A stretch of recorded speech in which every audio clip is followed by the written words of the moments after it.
Welcome to YR TV. నేను రంజిత్. తెలంగాణ రాష్ట్ర వ్యాప్తంగా జరుగుతున్న ప్రతి అంశంతో పాటు రాష్ట్ర రాజకీయాలలో జరుగుతున్న అనేకమైన అంశాలను కూడా చూసే ప్రయత్నం అయితే చేద్దాం.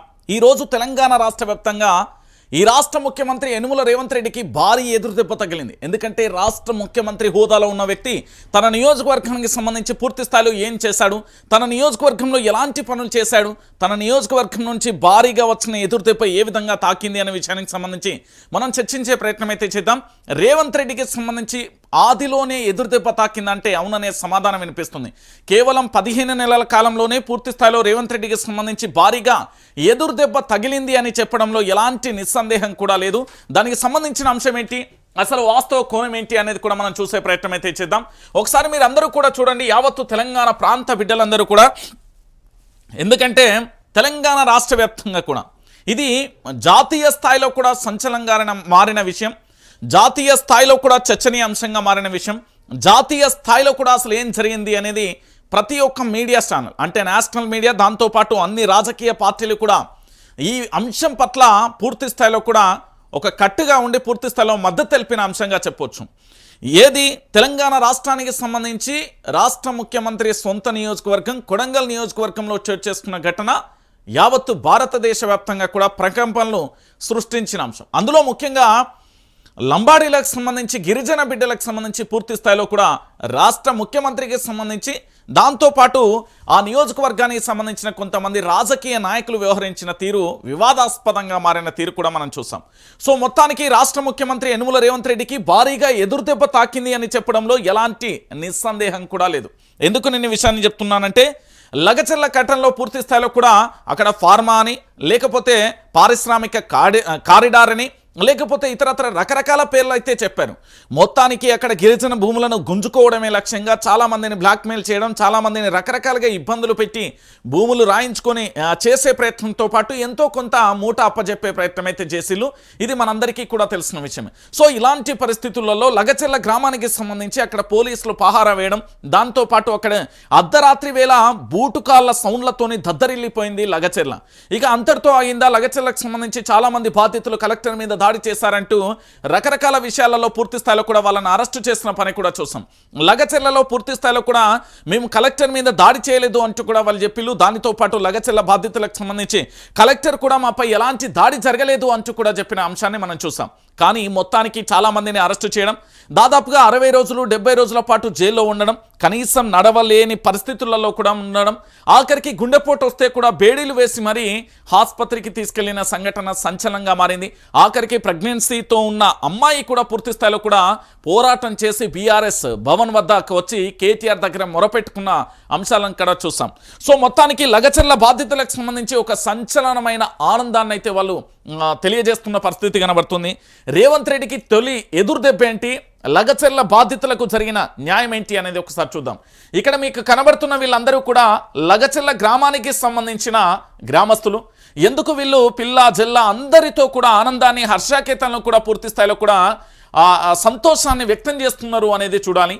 రేవంత్ సర్కార్ మీద వీళ్ళు తొలి విజయాన్ని సాధించిళ్ళు. ఏంటి అంటే, భూసేకరణపై హైకోర్టులో స్టే విధిస్తూ ఉత్తర్వులు వెలువరించిన నేపథ్యంలో లగచెర్ల పారిశ్రామిక కారిడార్ పరిధిలోని రోటిబండ తండాలో రైతులు సంబరాలు కూడా చేసుకున్న పరిస్థితి కనబడుతుంది. ఇక లగచెర్లలో తొలి గెలుపు అంటూ కూడా చూడొచ్చు. ఇక్కడ లగచెర్ల హక్కింపేట భూసేకరణపై స్టే విధిస్తూ హైకోర్టు ఉత్తర్వులు. అంతా అత్యవసరం ఏమిటంటూ ప్రభుత్వాన్ని నిలదీస్తున్న ధర్మాసనం రాష్ట్ర ప్రభుత్వానికి నోటీసులు జారీ. రేవంత్ సర్కార్కు భారీ ఎదురుదెబ్బ, రైతుల వైపే నిలిచిన న్యాయస్థానం అంటూ కూడా చూస్తున్న పరిస్థితి కనబడుతుంది.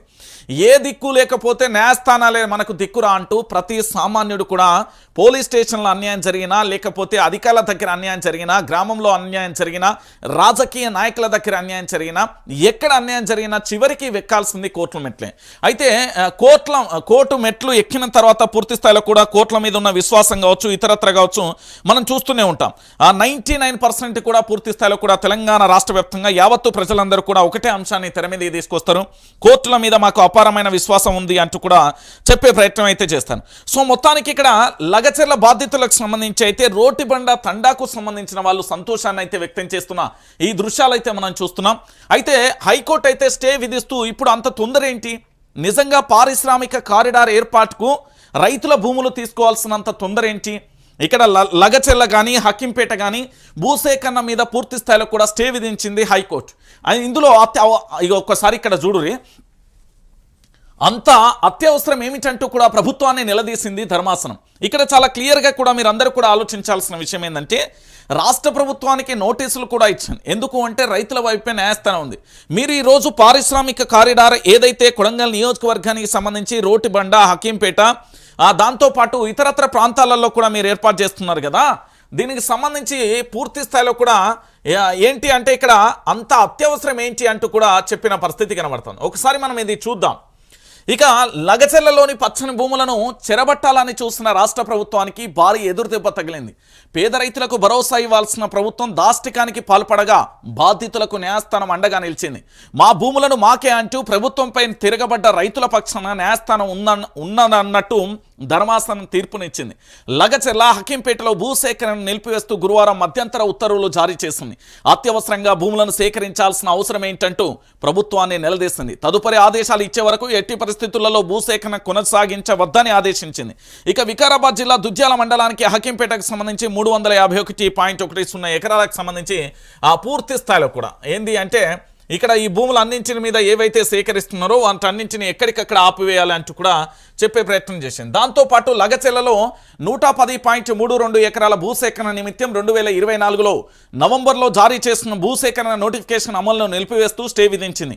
ఈ మేరకు హైకోర్టు న్యాయమూర్తి జస్టిస్ జె శ్రీనివాసరావు గురువారం మధ్యంతర ఉత్తర్వులు జారీ చేశారు. తదుపరి విచారణ ఏప్రిల్ 7కి వాయిదా వేశారు.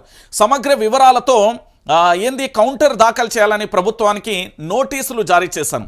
వీళ్ళందరిది కూడా ఒక్కరోజు పోరాటం కాదండి. తల్లి, పిల్ల, జెల్ల, ముసలి, వృద్ధ అందరూ కూడా లగచెల్ల గ్రామస్తులు కానీ, రోటిబండ తండస్తులు కానీ, హకీంపేట కానీ వీళ్ళందరూ కూడా ఒకరోజు కష్టం కాదు. వీళ్ళు దాదాపుగా పూర్తి స్థాయిలో 1 సంవత్సరం పాటు కూడా ఒక రాష్ట్ర ముఖ్యమంత్రి మీద, ఒక ప్రభుత్వం మీద పోరాటం చేసి చివరికి ఇప్పుడైతే విజయం అయితే సాధించారు. ఈ విజయం ఈ విధంగానే కొనసాగి రైతుల వైపే న్యాయం జరగాలని యావత్తు తెలంగాణ సమాజం కూడా కోరుకుంటుంది. దాంతోపాటు అందులో ప్రముఖంగా నేను కూడా కోరుకుంటున్నాను. ఎందుకంటే వాళ్ళ చిత్రహింసలు, వాళ్ళ బాధలు, వాళ్ళ కన్నీటి పర్యంతాలు, వాళ్ళు అక్కడ ప్రెగ్నెన్స్తో ఉన్న అమ్మాయి కానీ, వృద్ధులు కానీ, యువకులు కానీ, అసలు ఆ కేసుకు వాళ్ళకు సంబంధం లేని వ్యక్తులు కానీ, ఇతర రాష్ట్రాలలో ఉపాధి చేసుకుంటున్న వ్యక్తులు అదే రోజు రావడంతో వాళ్ళను కూడా అరెస్టు చేయడం, ఫంక్షన్కి వెళ్ళిన వాళ్ళు, వ్యవసాయ కాడ పనిచేసుకున్న వాళ్ళందరినీ కూడా అరెస్టు చేసి ఏ విధంగానైతే లోపలికి తోలాలో ఈ దృశ్యాలన్నీ కూడా మనం చూసాం. సో మొత్తానికి తెలంగాణ రాష్ట్ర వ్యాప్తంగా కూడా పోలీసుల రాజ్యం ఎట్లున్నది అనేది కూడా ఇప్పుడు చెప్తా. చాలా భయంకరమైన నిజాలు ఉన్నాయి. ఈరోజు ఒక్కొక్కరికి తాట తీసే ప్రయత్నమే ఉంటుంది. ఎందుకంటే రాష్ట్ర ప్రభుత్వం తాట తీయాల్సిందే. ఎట్లా అంటే దున్నపోతు కంటే అధ్వానంగా మారిపోయింది ఈ కాంగ్రెస్ ప్రభుత్వం. ఈ కాంగ్రెస్ ప్రభుత్వం ఎందుకున్నదిరా నాయన అని తెలంగాణ ప్రాంత ప్రజలు అందరూ కలిసి గుండు గీకాలే ప్రభుత్వాన్ని. మన ఏంది అంటే ఎంచికలకు దేవుళ్ళ కాడ ఇస్తాం కదా, సమర్పణ చేసుకుంటాం కదా. ఇప్పుడు ఈ రాజకీయ నాయకులకు కాంగ్రెస్ పార్టీకి గుండు గీకాల్సిన అవసరం ఏర్పడ్డది. ఎందుకు అనేది కూడా నేను చెప్తాను. ఎందుకు ఇంత ఉత్కంఠగా మాట్లాడుతున్నా, ఎందుకు ఇంత ఆవేదనగా మాట్లాడుతున్నా అంటే దీనికి ఒక కారణం ఉన్నది, అది చెప్తా. సో మొత్తానికి లగచెల్ల బాధితులకు సంబంధించి ఇక్కడ పూర్తి స్థాయిలో దుద్యాల మండలానికి సంబంధించి లగచెల్ల కానీ, హకీంపేట కానీ, పూలపల్లి కానీ, రోటిబండ తండా కానీ, పులిచెర్ల కుంట కానీ, తండా పరిధిలలో ఫార్మా విలేజ్ ఏర్పాటు కోసం ఆగస్టులో నోటిఫికేషన్ జారీ చేసి దాదాపుగా 1375 ఎకరాలను సేకరించాలని సర్కార్ నిర్ణయించింది. ఇందులో 600 ఎకరాల వరకు ప్రభుత్వ భూమి ఉండగా మిగిలిన 775 ఎకరాల భూమిని రైతుల వద్ద సేకరించాలని నిర్ణయించింది. అక్టోబర్ 25న లగచెల్లలో ప్రజాభిప్రాయ సేకరణకు అధికారులు ఏర్పాటు చేశారు. సమావేశానికి వస్తున్న సీఎం రేవంత్ రెడ్డి అనుచరుడు కాంగ్రెస్ దుద్యాల మండల అధ్యక్షుడు శేఖర్ వాహనాన్ని రోటిబండ తండులు అడ్డుకుని దాడి చేశారు. ఈ ఘటన తర్వాత రైతుల వేదనను ప్రభుత్వం అర్థం చేసుకోలేదు. నవంబర్ 11న దుద్యాల, హకీంపేట మధ్య గ్రామ సభను ఏర్పాటు చేయగా కలెక్టర్ ప్రతీక్ జైన్తో పాటు ఇతర అధికారులను అడ్డుకున్నారు. వాహనాలపై దాడి చేశారు. ఇక అర్ధరాత్రి అంతా ఇంత అరాచకం కాదు. ఎన్ని విధాలా ప్రయత్నించినా రైతుల భూములు ఇవ్వకపోవడంతో ప్రభుత్వం కక్షగచ్చింది. కలెక్టర్పై దాడి చేశారనే నెపంతోని నవంబర్ 12న అర్ధరాత్రి లగచెల్ల, రోటిబండ తండాలపై వందలాది మంది పోలీసులు విరుచుకుపడ్డారు. కరెంటు సరఫరా నిలిపివేసి తలుపులు బద్దలుకొచ్చి 10ల సంఖ్యలో రైతులను అదుపులోకి తీసుకున్నారు. మహిళలు, వృద్ధులపైన కూడా దాడి చేశారని స్థానికులు ఆరోపించారు. మొదట 16 మందిని అరెస్టు చేయగా ఆ తర్వాత దశల వారీగా మరికొంతమందిని అదుపులో తీసుకున్నారు, జైల్లో పెట్టారు. అందరిపై హత్యాయత్నం కేసు నమోదు చేశారు. ఇప్పటి వరకు ఆ రైతులు కేసులు ఎదుర్కొంటూ కోర్టులు, పోలీస్ స్టేషన్ల చుట్టూ తిరుగుతూనే ఉన్నారు. ఇక కలెక్టర్పై దాడి సూత్రధారి అంటూ మాజీ ఎమ్మెల్యే పట్నం నరేందర్ రెడ్డిని సైతం ప్రభుత్వం అరెస్టు చేసింది. ఇక నవంబర్ 12న అర్ధరాత్రి జరిగిన అరాచకంపై లగచెల్ల గ్రామస్తులు కార్మికులు పోరాటానికి దిగారు. తమకు జరిగిన అన్యాయంపై గల్లీ నుంచి ఢిల్లీ దాకా పోరాడారు. ఎస్సీ ఎస్టీ కమిషన్, మానవ హక్కుల కమిషన్, ఇతర సంఘాలను కలిసి తమ గోడును వెళ్లబోస్తున్నారు. ప్రభుత్వ ద్వాష్టికంతో ఆగమైన రైతులకు బీఆర్ఎస్ పార్టీ అండగా నిలిచింది, వారికి గొంతుకగా మారింది. వారి వేదనను ఢిల్లీకి వరకు వినిపించేలా ఆర్థిక, రాజకీయ, న్యాయపరమైన సహాయం చేసింది. అవసరమైతే దేశంలోని టాప్ లాయర్లను తీసుకొచ్చి కోర్టులలో వాదిస్తామని కూడా వాళ్లకు హామీ ఇచ్చిండు బీఆర్ఎస్ పార్టీకి సంబంధించిన వర్కింగ్ ప్రెసిడెంట్. సో ఇంత ఇబ్బంది పెట్టిందంటే మామూలుగా ఇబ్బంది పెట్టలే అండి. నేను నిజంగా చెప్తున్నా, చాలా బాధాకరమైన విషయం ఏంటంటే ఈ కొడంగల్ నియోజకవర్గంలోని లగచర్ల తండా కానీ, హకీంపేట కానీ, దాంతోపాటు ఇతర అంటే చాలా చోట్ల, ఒక్క చోట్ల అని కాదు, భూసేకరణకు సంబంధించి ఒక ప్రాంతాన్ని వీళ్ళు చేసుకోలేదు. ఎందుకంటే లగచెల్ల కానీ, హకీంపేట కానీ, పోలేపల్లి కానీ, దాంతోపాటు ఇక్కడ రోటిబండ తండా కానీ, పులిచెల్ల కుంట కానీ, ఈ ప్రాంతాలన్నింటినీ కూడా దాదాపుగా వీళ్ళు అనుకున్న టార్గెట్ ఏంది, 1375 ఎకరాలను పూర్తి స్థాయిలో కూడా స్వాధీనం చేసుకోవాలి. అంటే ప్రభుత్వానికి పారిశ్రామిక కారిడార్కు కావాలి. ఇందులో 600 ఎకరాల ప్రభుత్వ భూమి ఉంది. ఇంకా 775 ఎకరాలను ఈ గ్రామాల నుంచి సేకరించాలని సిద్ధపడ్డారు. కానీ ఇక్కడ విషయం ఏంటి అంటే తెలంగాణ యావత్తు సమాజం కూడా గుర్తుపెట్టుకోవాలి. మీరందరూ కొడంగల్ నియోజకవర్గంలోని ఈ హకీంపేట కానీ, లగచెల్ల కానీ, రోటిబండ తండ కానీ, పులిచెల్ల కుంట కానీ, ఈ గ్రామాలను మీరు నార్మల్గా చూస్తున్నారు. కానీ ఈ గ్రామాలన్నీ ఒకప్పుడు నిజాం ప్రభుత్వం మీద పోరాటం చేసిన గ్రామాలు. వీటికి గొప్ప పూర్వ చరిత్ర ఉంది అనే విషయాన్ని కూడా గుర్తుపెట్టుకోవాలి. ఇక్కడ మరొక విషయం ఏంటంటే, చాలా బాధాకరమైన విషయం ఏంటంటే, వీళ్ళు 1375 ఎకరాలు న్యాయబద్ధంగా పూర్తి స్థాయిలో కూడా అక్కడికి వెళ్తే ఎలాంటి సమస్య లేకపోవు. అక్కడ కాంగ్రెస్ పార్టీకి సంబంధించిన మండల అధ్యక్షుడు వెళ్తున్నప్పుడు వారి యొక్క వాళ్ళు వాహనాన్ని అడ్డగించి మాకు న్యాయం చేయాలంటే మహాప్రభు అని వేడుకున్నారు.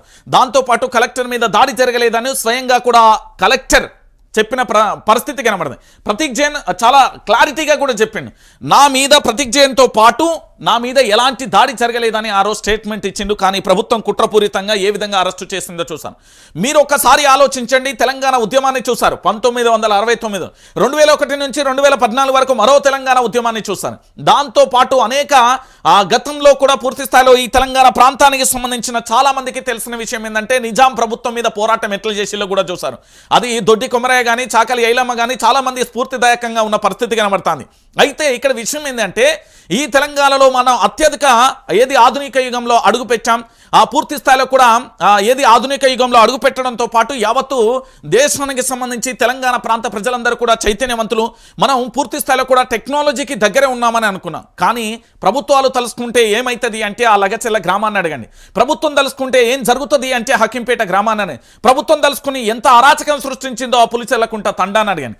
ఎందుకు నేను ఈ మాటలు చెప్తున్నానంటే, ఈరోజు పూర్తి స్థాయిలో ఫార్మా విలేజ్ అయినా, పారిశ్రామిక కారిడార్ అయినా, ఏదైనా కూడా పూర్తి స్థాయిలో న్యాయబద్ధంగా చేస్తే ఎవరు కూడా ఏమనకపో.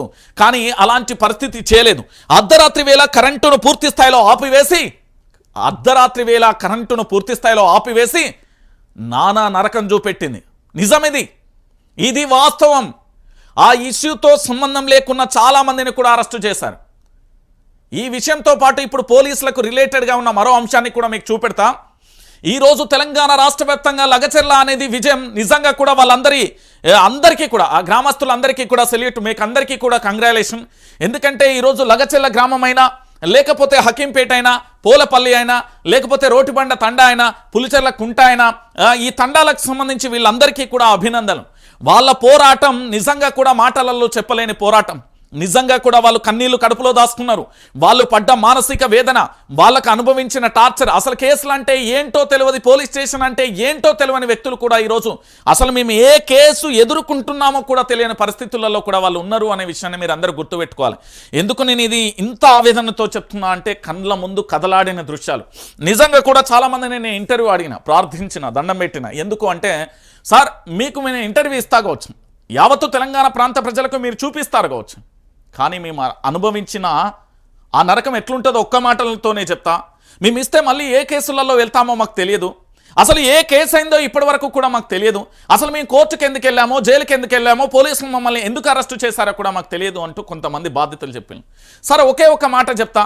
ఎందుకు అంటే, మీ ఛానల్ మేము రోజు చూస్తున్నాం వైఆర్టీవీకి సంబంధించి. తల్లి పురిట నొప్పుల బాధ ఎంత దారుణంగా అనుభవించి ఉంటుందో మీకు తెలియదు, కానీ అంతకంటే డబల్ అనుభవించినాం సార్ అన్నాడు. ఒక్కటే మాట.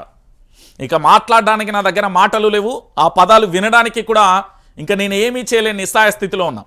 నిజంగా కూడా లోపలికి వెళ్ళి చూపించిన తర్వాత వాళ్ళ ఒంటి మీద ఉన్న గాయాలు కానీ ఇతరత్ర కానీ అవన్నీ కూడా చూసిన తర్వాత చాలా బాధేస్తుంది. నిజానికి కూడా ఇలాంటి పరిస్థితి చోటు చేసుకుంటుందా అనిపించింది.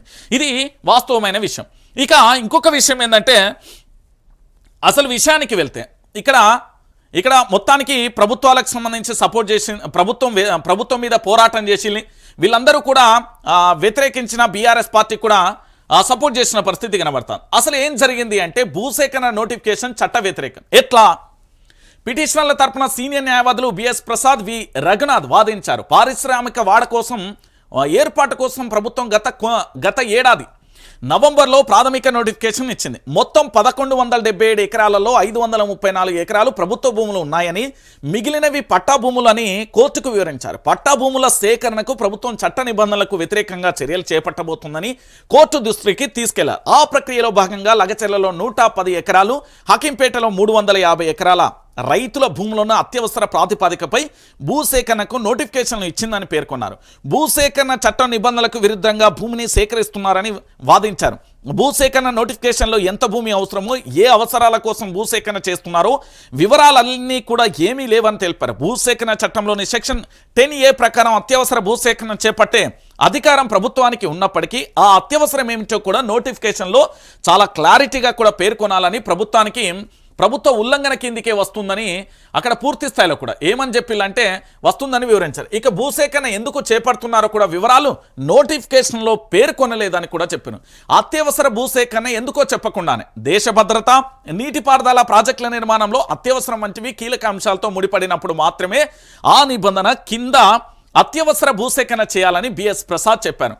సామాజిక ప్రభావ అధ్యయనం, ప్రజాభిప్రాయ సేకరణ, మార్కెట్ విలువ, పునరావాసం, పునర్నిర్మాణం మొదలైనవి నిర్ధారణ చేయకుండానే భూసేకరణ ప్రక్రియ చేపట్టడం చెల్లదంటూ కూడా వాదించిన పరిస్థితి కనబడుతుంది. ఇది ఇక్కడికి క్లియర్. ఎందుకంటే నోటిఫికేషన్లో క్లియర్గా లేదు. అసలు దేని ఉద్దేశం ఏంది, ఎందుకు కావాలి, ఆ అత్యవసరం ఏంటి, దానికి సంబంధించి చట్టం ఏం చెప్తుంది అంటూ కూడా వివరించిన పరిస్థితి కనబడుతుంది. అయితే ఇందులో విషయం ఏంటంటే, చట్టంలో ఏముంది, అసలు ఈ లగచెర్ల బాధితులకు సంబంధించి రోజు పోరాటాన్ని చూసాం. లగచెర్ల బాధితులకు సంబంధించిన నరకయాతన ఎట్లున్నదో కూడా చూసాం. వాళ్ళు పోలీస్ స్టేషన్లో అరెస్టులు ఇవన్నీ కూడా చూసాం. అసలు లగచెర్ల బాధితులకు సంబంధించి భూసేకరణ ఏదైతే లగచెర్ల కానీ, హకీంపేట కానీ, రోటిబండ తాండా కానీ, పులిచెర్ల కుంట కానీ ఈ గ్రామాలకు సంబంధించిన భూసేకరణ చేస్తున్నారు కదా, అసలు చట్టంలో ఏముంది, చట్టం ఏం చెప్తున్నది అనేది ఒకసారి చూద్దాం. చట్టంలో ఏముందంటే, అత్యవసర భూసేకరణ నిమిత్తం గతంలో రాష్ట్ర ప్రభుత్వం భూసేకరణ చట్టం 2013లో సెక్షన్ 10A, సెక్షన్ 40లను చేర్చింది. వీటి కింద భూసేకరణ చేయాలంటే అత్యవసరంగా భూసేకరణ ఎందుకు చేపట్టిందో నోటిఫికేషన్లో పేర్కొనాలి. భూసేకరణ చట్టం 2013 ఈ సెక్షన్ల ప్రకారం ప్రజలు, రైతుల అభిప్రాయం, గ్రామ సభల అవసరం లేకుండా నేరుగా కూడా భూసేకరణ చేపట్టవచ్చు. ఇది దేశ భద్రత, అత్యవసర ప్రాజెక్టుల నిర్మాణ నిమిత్తం భూసేకరణ చేసేందుకు వీలుంటుంది. భూములు కోల్పోయే రైతులకు కూడా అత్యవసర ప్రాజెక్టు ఆవశ్యకత వివరాలను కూడా తెలియజేయాలి. నిర్దేశించిన ప్రాజెక్టుకు అవసరమైన భూమిని మాత్రమే ప్రభుత్వం సేకరించాలి. ఇవేవి చేయకుండా సెక్షన్ల కింద బలవంతంగా భూమిని సేకరించడానికి వీల్లేదు. ఈ భూసేకరణ ఎందుకు చేస్తున్నది, అత్యవసర భూసేకరణ ఎందుకు వచ్చింది, అలాంటి అవసరం ఏమున్నది తదితర వివరాలను నోటిఫికేషన్లో పేర్కొనలేదు. ప్రభుత్వ తీరు సహజ న్యాయ సూత్రాలకు విరుద్ధంగా రాజ్యాంగంలోని 14, 19, 21 అధికారులను ఉల్లంఘించి వెలువచ్చిన భూసేకరణ నోటిఫికేషన్ చెల్లదని పిటిషనర్ల వాద్యంలో కూడా పేర్కొన్న పరిస్థితి కనబడింది. ఇది కథ. ఎందుకు అంటే 2013 భూసేకరణ చట్టం ప్రకారం సెక్షన్ A, సెక్షన్ 40లను చేర్చిన తర్వాత పూర్తి స్థాయిలో వాస్తవాలు ఏంది అనేది కూడా చెప్పే ప్రయత్నం చేసింది. సో మొత్తానికి లగచెర్లకు సంబంధించిన రైతులైతే రేవంత్ మీద పూర్తి స్థాయిలో సొంత నియోజకవర్గంలో రేవంత్ రెడ్డికి ఘోర పరాభవం. ఇంకా మన తెలంగాణ యాస భాషలో చెప్పాలంటే, రేవంత్ రెడ్డి మొట్టమొదటిసారిగా తన యొక్క కొడంగల్ నియోజకవర్గానికి సంబంధించి ప్రజల ఉసురు అంటే వీళ్ళు అనుభవించిన నరకం, ఇక భవిష్యత్ రాజకీయాల ప్రభావం ఉంటుంది. దాంతోపాటుగా వీళ్లకు న్యాయస్థానం రక్షణగా ఉన్నది అని చెప్పడానికి ఇదొకటి. ఇంకొక విషయాన్ని కూడా చెప్తున్నా, తెలంగాణ ప్రాంతంలో ఉన్న ప్రతి పౌరుడికి చెప్తున్నా, ఎవ్వడికి భయపడాల్సిన అవసరం లేదు. నేను మళ్ళీ చెప్తున్నా, ఎవ్వడి తాటాకు చప్పులకు మీరు భయపడాల్సిన అవసరం లేదు, ఎవ్వడి కేసులకు కూడా మీరు భయపడాల్సిన అవసరం లేదు. నేను చాలా క్లారిటీగా చెప్తున్నా. ఎందుకు ఈ విషయాన్ని చెప్తున్నానంటే, నా దగ్గర కొంతమంది కాల్ చేసి అన్న ఈ పంచాయతీ ఏందో ఒక్కసారి చూడు అని చెప్పి. అసలు ఆ పంచాయతీ ఏంది అనేది దాదాపుగా నేను రాజ్యాంగం ప్రకారం, భారత రాజ్యాంగం నా దగ్గర ఎప్పుడే ఉంటుంది, ఏమైనా పోలీసు వాళ్ళు కానీ ఇతరత్ర ఎవరన్నా వచ్చినా దాని కింద నుండి మీదికి మీద నుండి కిందికి చదువుతా, ఆ చట్టాలకు సంబంధించి ప్రతి ఒక్కరికి చూపించే ప్రయత్నం చేస్తా. అందుకే నేను తెలంగాణ ప్రతి పౌరుడికి చెప్తున్నా, రాజ్యాంగాన్ని చదువుకోండి. ఈ రాజ్యాంగం పేపర్ల వరకు మాత్రమే పరిమితము అంటే మాత్రం వాడు ఎవడన్నా పేపర్లకు మాత్రమే పరిమితం అంటే లేదు ఇది రాజ్యాంగం అమలు కావట్లేదు అని మనం నిరూపించాల్సిన బాధ్యత ఉంటుంది. అయితే ఏం జరిగింది ఇడా అంటే తెలంగాణలో పోలీసుల అత్యుత్సాహం, పోలీసులకు సంబంధించి ఫ్రెండ్లీ పోలీసు వ్యవస్థ ఎట్లున్నది అనేది ఒక్కొక్కటి కూడా మీకు చూపించే ప్రయత్నం చేస్తా. ఎందుకంటే ప్రజాపాలన అని మీరు అంటున్నారు, ఇది ప్రజాపాలన కాదురా నాయన అని నేను మీకు క్లారిటీగా కూడా వివరించే ప్రయత్నం చేస్తా. ఎందుకంటే ఈరోజు తెలంగాణ రాష్ట్ర వ్యాప్తంగా మీరందరూ చూస్తున్నారు, ఇక్కడ ఒక వ్యక్తి ఆసుపత్రి బెడ్ మీద ఉన్నాడు. దేనికి ఉన్నాడు అంటే ఈయన పేరు బూక్య మల్లన్న, వీరి యొక్క వయసు 45 సంవత్సరాలు. బూక్య మల్లన్న దాంతోపాటు సభావత్ బాలి మధ్య బోరు వేసేందుకు గొడవ జరిగింది. అయితే పోలీస్ స్టేషన్లో బూక్య మల్లన్నను మందలించులు. ఎస్ఐ దుర్సు ప్రవర్తన అది మామూలుగా లేదుగా మీరు అనుకుంటారేమో కానీ ఏం జరిగింది అంటే ఇక్కడ పోలీస్ స్టేషన్లో బూక్య మల్లన్నను మందలించిన రాయపర్తి ఎస్ఐ శ్రావణ్ కుమార్. ఎస్ఐ మందలింపు దుర్సు ప్రవర్తన తిట్టడంతో మనస్తాపానికి చెందిన రైతు మల్లన్న ఆత్మహత్య. ఎస్ఐ ప్రవర్తనపై వర్ధన్నపేట సిఐ శ్రీనివాస్కు ఫిర్యాదు చేసిన రైతు మల్లన్న కుటుంబ సభ్యులు చికిత్స నిమిత్తం మల్లన్నను ఎంజీఎం ఆసుపత్రికి తరలించారు. ఇది క్లియర్ కట్ గుర్తుపెట్టుకొని ఎస్ఐ మందలింపు. అసలు నేను చెప్తున్నా రాష్ట్ర డీజీపీ గారు మీకు వినిపించాలని నేను చప్పట్లు కొడుతున్నా.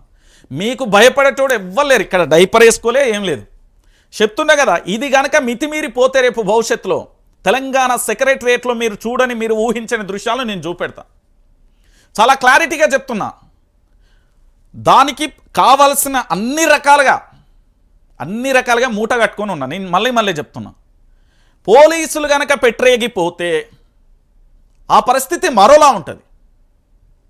నేను మళ్ళీ చెప్తున్నా, తెలంగాణ సెక్రటరియట్లో ఎప్పటి వరకు ఈ తెలంగాణ రాష్ట్రంలో ఇప్పటి వరకు ఏర్పడిన ప్రత్యేక రాష్ట్రం ఏర్పడినప్పటి నుండి ఇప్పటి వరకు చూడని దృశ్యాలు మీరు తెలంగాణ సెక్రటరియట్లో చూడొస్తాం. తొలి ఎదురు దెబ్బ కాదు, మామూలుగా ఉండదు ఆట.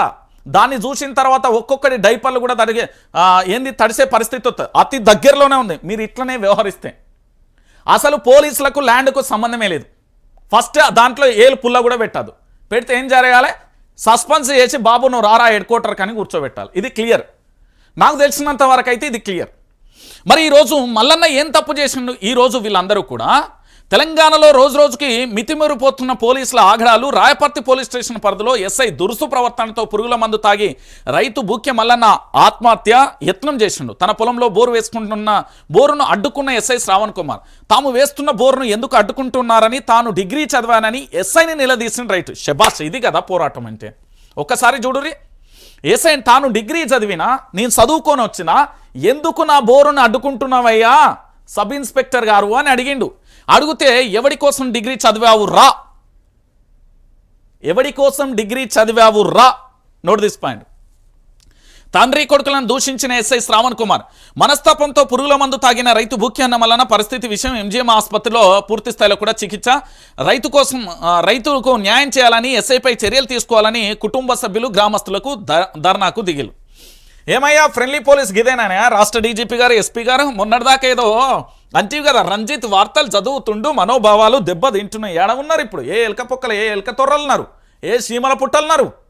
ఏమైపోయింది మనోభావాలు ఇప్పుడు దెబ్బతింటాలో? ఎఫ్ఐఆర్ రాయిర్రి. పోలీస్ అంటే మీరు ఎవ్వరూ భయపడద్దు. నేను చెప్తున్నా, వాళ్ళు మనకు పనిచేసే రక్షక భటులు. ఏ పోలీస్ వ్యవస్థకు, ఏ పోలీసుకు మీరు భయపడాల్సిన అవసరం లేదు. నేను చాలా క్లియర్గా చెప్తున్నా, వాస్తవాన్ని చెప్తున్నా. ఈరోజు బూతులు మాట్లాడమని ఈ భారత రాజ్యాంగంలో లేదు. మిస్టర్ ఎస్ఐ, నువ్వేం చదువుకున్నావో నాకు తెలియదు, నీకు ఎట్లా ఉద్యోగం వచ్చిందో నాకు తెలియదు. ఈ భారత రాజ్యాంగంలో ఎక్కడా కూడా నువ్వు బూతులు తిట్టమని రాసలేదు. నీ లా అండ్ ఆర్డర్ ఎక్కడా చెప్పలే, ఏ సెక్షన్లు చెప్పలే, ఏ ఆర్టికల్ చెప్పలే. మరి నీకు ఎందుకు ఆ విధంగా వ్యవహరిస్తున్నావో నాకైతే తెలియని పరిస్థితి. మానసిక పరిస్థితి బాగోలేదా, ఆరోగ్య పరిస్థితి ఏమైనా బాగోలేకుంటే మీ డీజీపీ గారికో మీ ఎస్పీ గారికో రిపోర్ట్ చేసి వెళ్ళు. నువ్వు ఎవడివిరా అని, ఎవడి కోసం డిగ్రీ చదివావురా అంటే ఏందన్నట్టు, అంటే చదువుకు విలువలేదా? మేమేమో అందరి లెక్క తొక్కుకుంటూ మీ ముఖ్యమంత్రి తొక్కుకుంటూ రాజకీయాలు వచ్చినట్టు మేము రాలే. మేము పీజీలు, పోస్ట్ గ్రాడ్యుయేట్, డబల్ పీజీలు చేసుకుంటా ఈ తెలంగాణ సమాజాన్ని చైతన్య పరచడానికి కోసం మేము వచ్చినాం. ఈరోజు ఎవడి కోసం డిగ్రీ చదివారంటే చదువునే నువ్వు అవమానిస్తున్నావు కదా, నువ్వు ఎట్లేస్తాయి ఆయన అంటున్నా. అంటే అసలు నీకు లీగల్గా మనం మాట్లాడుకుంటే ఆ భూ పంచాయతీకి నీకు సంబంధమే లేదు. దాన్ని ఎంఆర్ఓ ఆధీనంలోకి వెళ్తుంది. ఎంఆర్ఓ గారు మీకు సంబంధించి ఏదైనా లెటర్ రాస్తే ఆ లెటర్కి సంబంధించి మీరు అప్పుడు పోయి దాన్ని ఏమైనా అడ్డుకోవాల్సిన పరిస్థితి ఏర్పడుతుంది. ఎవరి కోసం డిగ్రీ చదివేవరాన్ని తిట్టడానికి మీకు హక్కు ఎక్కడిది? అసలు బూతులు తిట్టమని ఏ రాజ్యాంగంలో ఉంది?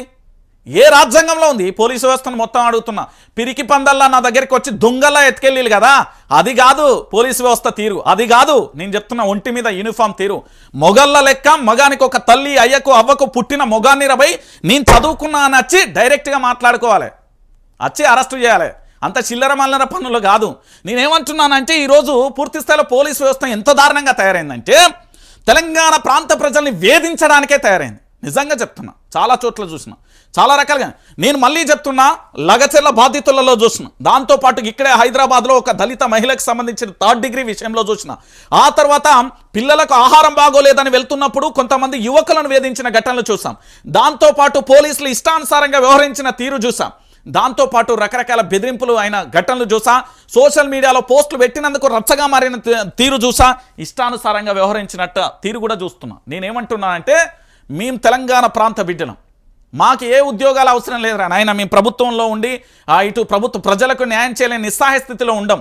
మేము ఉన్నంత వరకు పోరాటం చేస్తాం. అంటే డిగ్రీలు చదువుకున్నావు అంటే డిగ్రీకి వాల్యూ లేదు అంటే నువ్వు చదువుకొని వచ్చినవా ఎట్లొచ్చినావో నాకైతే తెలియదు. కానీ ఒక వ్యక్తిని నేను మాట్లాడమని మీ ఎస్పీ గారు చెప్పిర్రా, మీ డీజీపీ గారు చెప్పిర్రా, లేదా రాష్ట్ర ముఖ్యమంత్రి మీకు ఫోన్ చేసి బూతులు తిట్టవా, నేను ఎట్లా బూతులే తిడతా గవ్వే ఫాలో కమ్మని ఏమన్నా చెప్పిండా?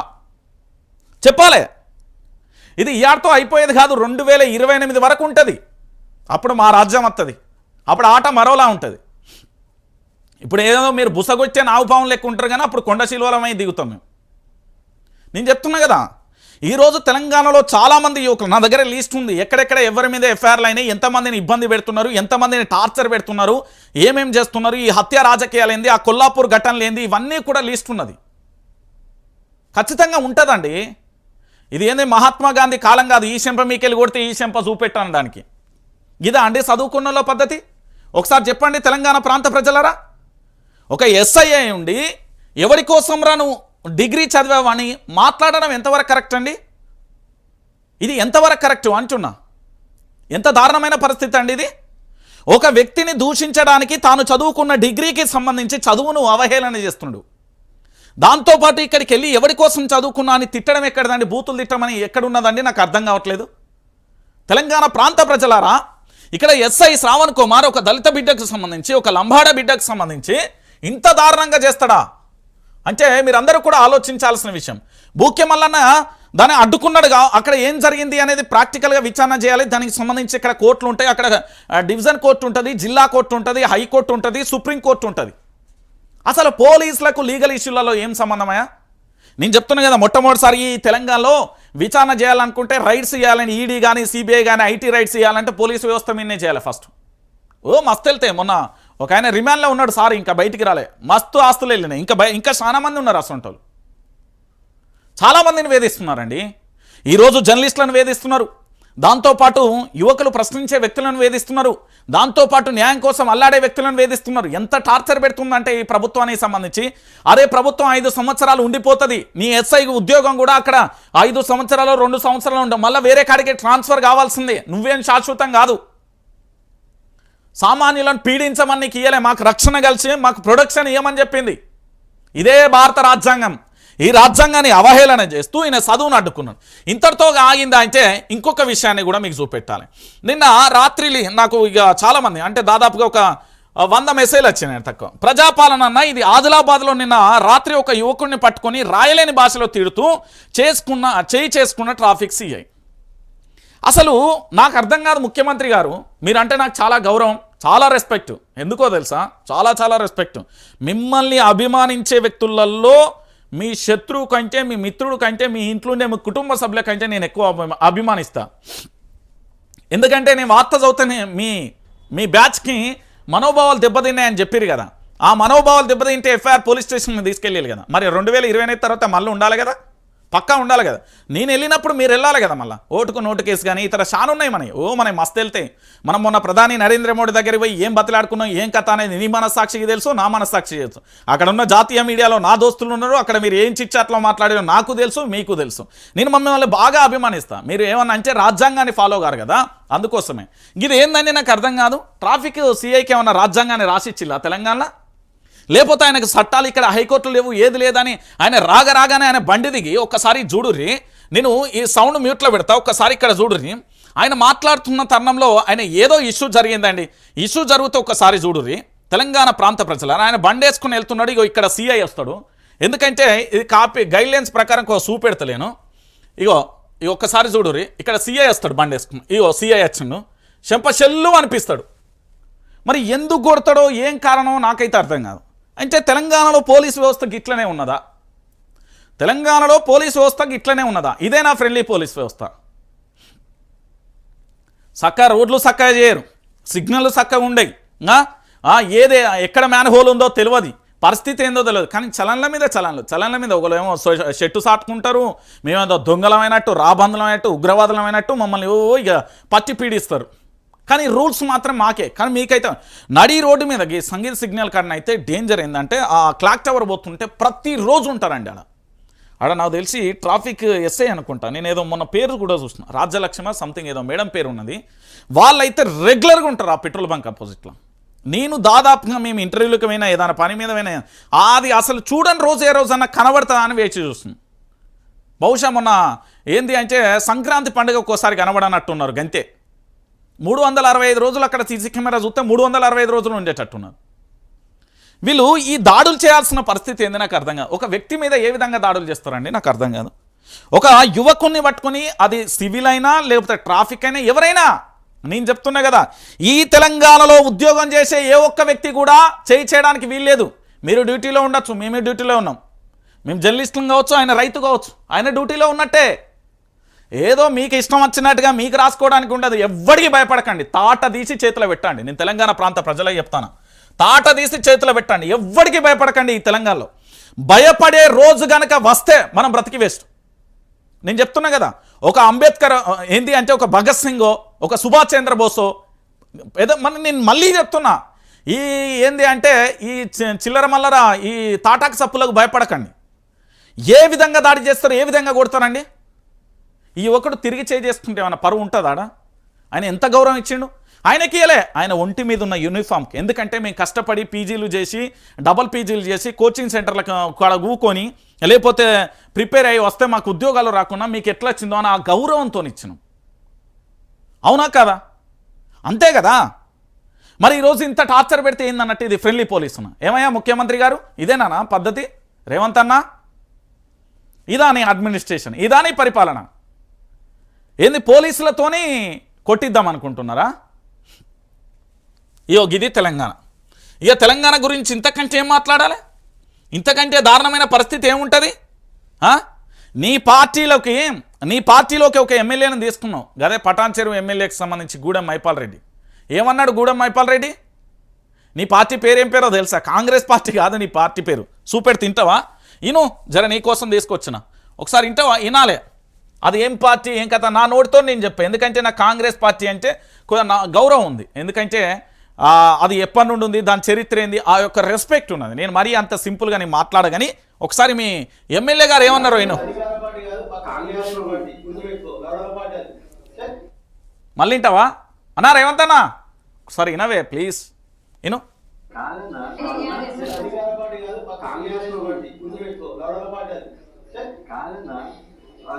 కాంగ్రెస్ ఉండడం వల్ల మళ్ళీనరు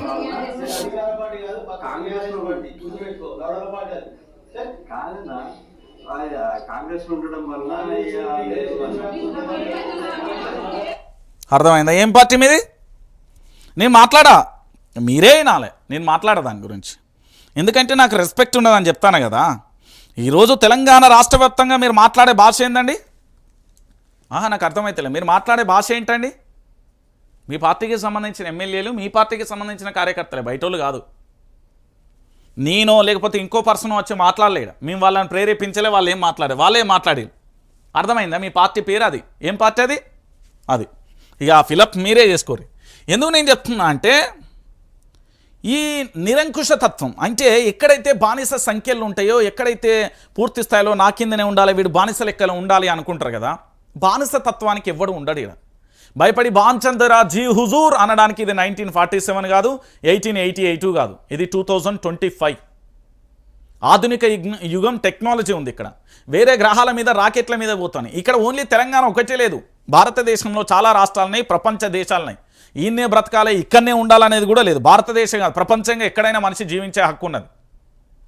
కానీ ఈరోజు పూర్తి స్థాయిలో కూడా తెలంగాణలో ఉన్న ప్రజల్ని పట్టి పీడిస్తూ ఉంటే ఓ పక్కన పోలీసులు, ఓ పక్కన రాజకీయ నాయకులు, ఆఖరికి మీ పార్టీకి సంబంధించిన మీ ఎమ్మెల్యే అంటే మీ పార్టీలో నుండి వచ్చిన బీఆర్ఎస్ నుండి వచ్చిండు ఈయన.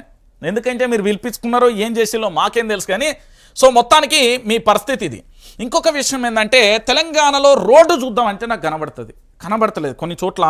అరే రోడ్డుకు సంబంధించి కనీసం మనం ఇప్పుడు హైదరాబాద్ నుండి వరంగల్ వెళ్ళినా, లేదా హైదరాబాద్ నుండి నిజామాబాద్, నల్గొండ, ఆదిలాబాద్, ఖమ్మం, కరీంనగర్, రంగారెడ్డి, మేడ్చల్ ఎక్కడికి వెళ్ళినా రోడ్డు ఒకసారి చూస్తే మనకు కనబడుతుంది ముందే ఉన్నది ఏం కథ అని. కానీ ఒక విచిత్రం ఏంటంటే ఇక్కడ తెలంగాణ రాష్ట్ర ముఖ్యమంత్రి, గౌరవ తెలంగాణ రాష్ట్ర ముఖ్యమంత్రి యనుమల రేవంత్ రెడ్డి గారు మరి ఆ ఏరియాను రాసిచ్చిండో నాకు తెలియదు, కానీ రోడ్డు చూద్దాం అంటే నాకు కనబడలేదు. కనీసం మా తెలంగాణ ప్రాంత ప్రజలందరూ ఇట్లా వాళ్ళు బస్సులో వెళ్ళడానికి, ఆటోలో వెళ్ళడానికి, ఇతరత్ర వెళ్ళడానికి రోడ్డు చీమలు దూరే సందు కూడా లేదు. ఇసుక ఇట్లా జల్లితే కూడా ఆ రోడ్డు మీద పడుతుందో లేదో మీకు ఆశ్చర్యంగా అనిపించచ్చు, కానీ ఇది వాస్తవం. ఎందుకు అంటే తెలంగాణలో చోటు చేసుకున్న ఒక అద్భుతం, ప్రాజెక్టులను పూర్తి స్థాయిలో పడగొట్టడానికి, దానికి ముందున్న అంత రాబందుల్లో ఎత్తుకపోవడానికి జరిగిన ఒక ఎపిసోడ్. ఇగో ఏంది అసలు రోడ్ ఎక్కడన్నా మీకు కనబడుతుందా? అవులా మీరే చెప్పురు ఒకసారి, మీకు రోడ్ ఎక్కడన్నా కనబడతా నాకు చెప్పురు.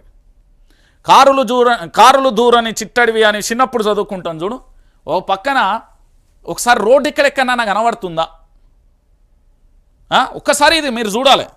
ఇక్కడ బస్సు పేరు అయితే కనబడుతుంది, చెన్నూరు ఏదో విలేజ్ పేరు సంథింగ్. సో ఇది పరిస్థితి. ఏంది దీని వెనక అంటే మర్మం ఇసుక మాఫియా. తెలంగాణలో ఇసుక మాఫియా ఎట్లా పెట్టరేగిపోయింది అని చెప్పడానికి ఒక సజీవమైన ఫోటో ఇది. లారీలండి, బండి వెనక బండి కట్టి 16 బండ్లు కట్టి ఏ బండి వెనక పోతావు బిడ్డో తెలంగాణలో అన్న అప్పుడు మాట్లాడుకున్నాం కదా. ఇప్పుడు అట్లా కాదు, లారీ వెనక లారీ పెట్టి ఏ ఇసుక దోపిడీ చేసుకుంటాం బిడ్డో తెలంగాణ రేవంత్ సర్కార్ ఇచ్చింది అన్నట్టు ఉన్నది. చూడురు మీరు, ఒకప్పుడు పూర్తి స్థాయిలో కూడా ఏంది 9 to 5 10 to అట్లుండేది. ఇప్పుడు అట్లా కాదు, వీళ్ళు ఫుల్ టైం రాసిచ్చేసిళ్ళు. ఈరోజు తెలంగాణ రాష్ట్ర వ్యాప్తంగా కూడా ఇసుకకు సంబంధించి రోడ్లను మొత్తం కబ్జా చేసిన లారీలు 24 గంటలు ఇసుక పాలిస్తూ ఇసుక రవాణా చేస్తుళ్ళు. యథేచ్ఛగా రోడ్లపైన ఇసుక లారీలను నిలుపుతున్న వైనం. ఇక చెప్పుర్రిగా, ఒక అట్లా ఒకటి, ఒక 2 ఒక 3 ఒక 4 ఒక 5 ఒక 6 ఒక 7 అని ఇట్లా లెక్క పెట్టుకోవాలి మనం లారీలను. దొరకాయి మీకు, కనీసం ఇది చూద్దామన్నా ఎక్కడైనా మీకు స్పేస్ కనబడతాను నన్ను అడుగురు. ఇట్లా ఇసుక చల్లినా కూడా అది కింద పడదు, నేను చెప్తున్నా కదా. ఇగో తెలంగాణలో ఇది నిజామాబాద్లో ఇసుక దోపిడి, కాళేశ్వరం దగ్గర ఇసుక దోపిడి, మేడిగడ్డ దగ్గర ఇసుక దోపిడి, ఆ సమ్మక్క సార్లమ్మ సాక్షిగా ఆ పరిసర ప్రాంతాలలో ఇసుక దోపిడి. ఎక్కడ ఇసుక కనబడితే అక్కడ బుక్కేయడమే, అదే అయిపోతుంది. ఈరోజు తెలంగాణలో పరిస్థితి ఈ స్థాయిలో మారిపోయిన పరిస్థితి కనబడుతుంది. ఎందుకు నేను ఈ విషయాన్ని చెప్తున్నానంటే తెలంగాణ ప్రాంత ప్రజలరా, కనీసం తెలంగాణలో ప్రకృతి ప్రసాదించిన వనరులను కూడా దోపిడీ చేస్తున్నారు ఈరోజు. మరి ప్రాజెక్టు గురించి ఆలోచించట్లేదు, ఇతరత్ర గురించి ఆలోచించట్లేదు, ఏమీ ఆలోచించలేని పరిస్థితిలో ఉండిపోయిన పరిస్థితి కనబడుతుంది. ఇక దీంతో పాటుగా మరొక అంశం నిన్న చోటు చేసుకున్నది ఈ పోలీసు వ్యవస్థకు సంబంధించి. ఒకసారి గీడున్నరే ఏంది అంటే ప్రభుత్వాన్ని ప్రశ్నించినందుకు బీఆర్ఎస్ కార్యకర్తను పోలీస్ స్టేషన్కు తీసుకెళ్లి చిత్రహింసలు పెట్టిల్లట.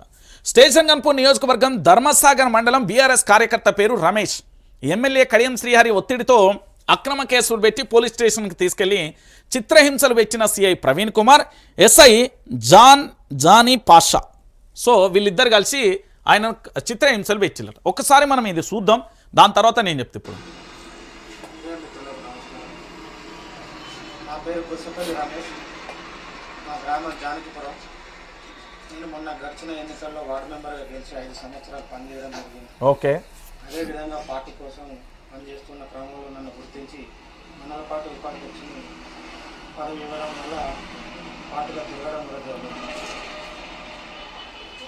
మొన్న శివరాత్రి రోజున జానకిపురం గ్రామ నాయకులు ప్లస్ ఎమ్మెల్యే కడియం శ్రీహరి గారు మల్లన్న పుట్టకాడికి వెళ్ళడం జరిగింది. ఆ టెంట్ కింద నిల్చుంటే ఆ టెంట్కు దొంగలున్నారు జాగ్రత్త అని ఇట్లా హెడ్లైన్ ఉన్నది.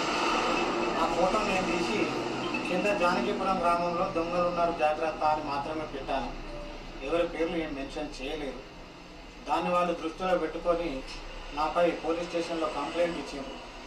కంప్లైంట్ ఇచ్చిన 4 నుండి 5 రోజులకు డాక్టర్ తాటికొండ రాజన్న జన్మదినాన్ని పురస్కరించుకొని ఆదివారం తర్వాత సోమవారం నాడు, ఈరోజు వీలు కాదనుకున్నారో ఏమో, సోమవారం నాడు నేను మడికొండ మైన్స్లో పనిచేస్తున్న క్రమంలో ఇద్దరు కానిస్టేబుల్ వచ్చి రమేష్ అని పిలవగానే తెలిసిన వాళ్ళు కదా అని చెప్పి నమస్తే పెట్టి బయటికి రా అంటే బయటికి రావడం జరిగింది.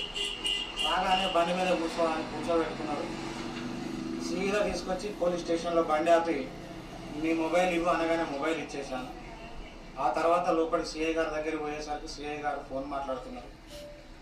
కొంచెం అయినాక తీసుకురా అనగానే మళ్ళీ ఒక 5 నిమిషాల తర్వాత తీసుకువెళ్ళగానే కోవుడే నేను లోపలికి ఎంటర్ కాగానే కుర్చీల నుండి లేచి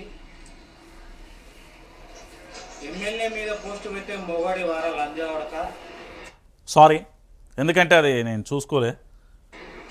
ఇద్దరు పట్టుకొని విసుగుతూ నువ్వు ఎందుకు బతుకుతానా, నువ్వు జావాలే హోంగార్డులు ఇద్దరు. రైట్, విన్నారు కదా, ఇది రమేష్కు సంబంధించిన వాదన. ఏంటి రమేష్ ఏం చెప్తున్నాడు అంటే, ఒక సిఐ ఇట్లా ఇట్లా పట్టుకొని ఇట్లా వేసుకుని ఎందుకు బతుకుతున్నావురా అని చంపేస్తాడట.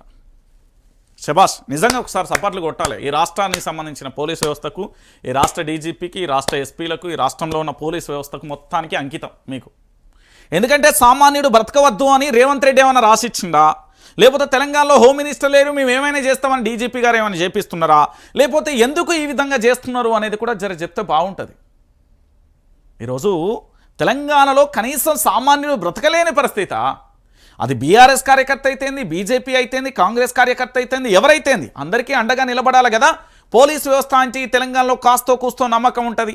ఆ నమ్మకం ఏంది, పోలీస్ స్టేషన్ వెళ్ళిన తర్వాత అసలు మొబైల్ గుంజుకోవాలి తీసుకోమని ఏ రాజ్యాంగంలో లేదు. మొబైల్ అసలు తీసుకోవడానికి వాళ్ళకు ఎలాంటి రైట్స్ లేవు, ఇది గుర్తుపెట్టుకోరు.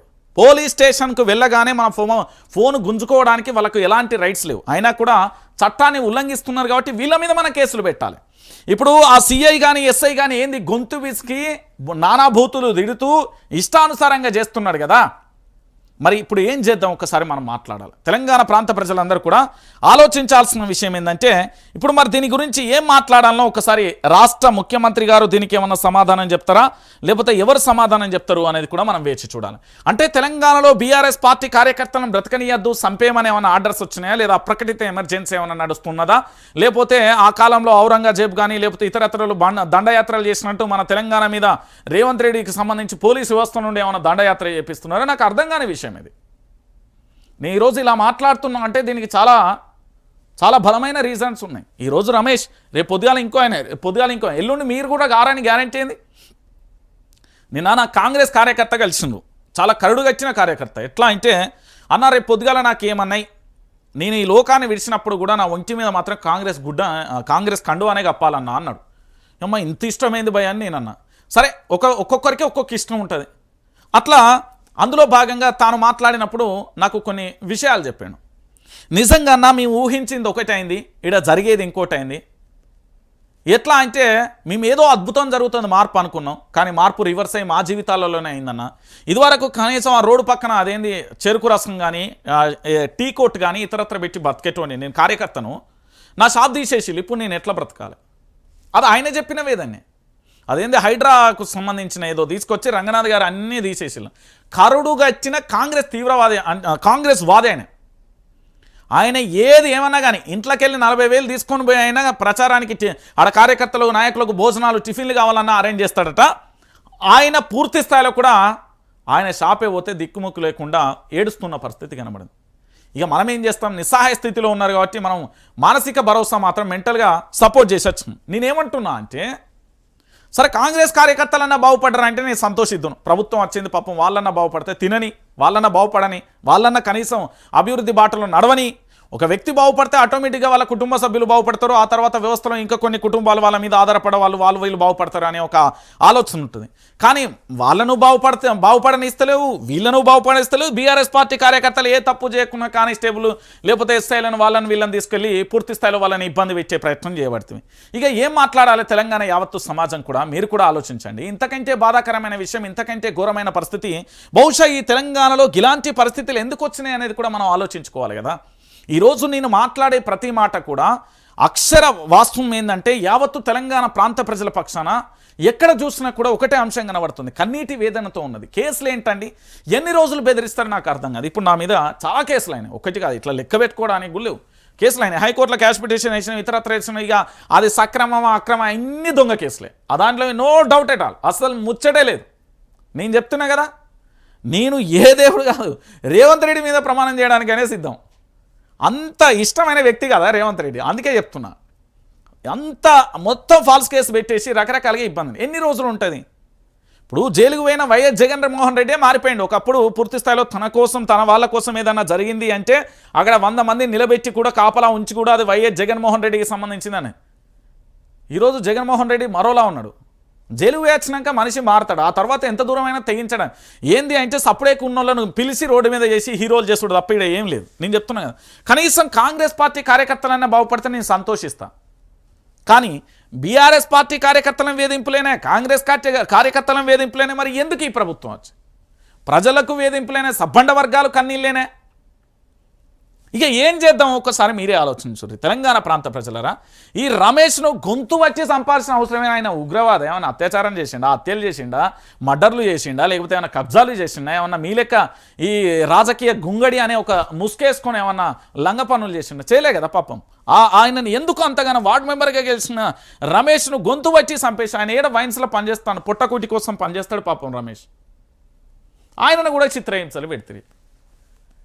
ఇక ఎట్లా తెగబడి ఉన్నారు అంటే తెలంగాణ రాష్ట్ర వ్యాప్తంగా పోలీసు వ్యవస్థ నిజంగా నాకు అసలు అది ఆ పదం వినడానికి కూడా ఇరిటేషన్ పుడుతుంది.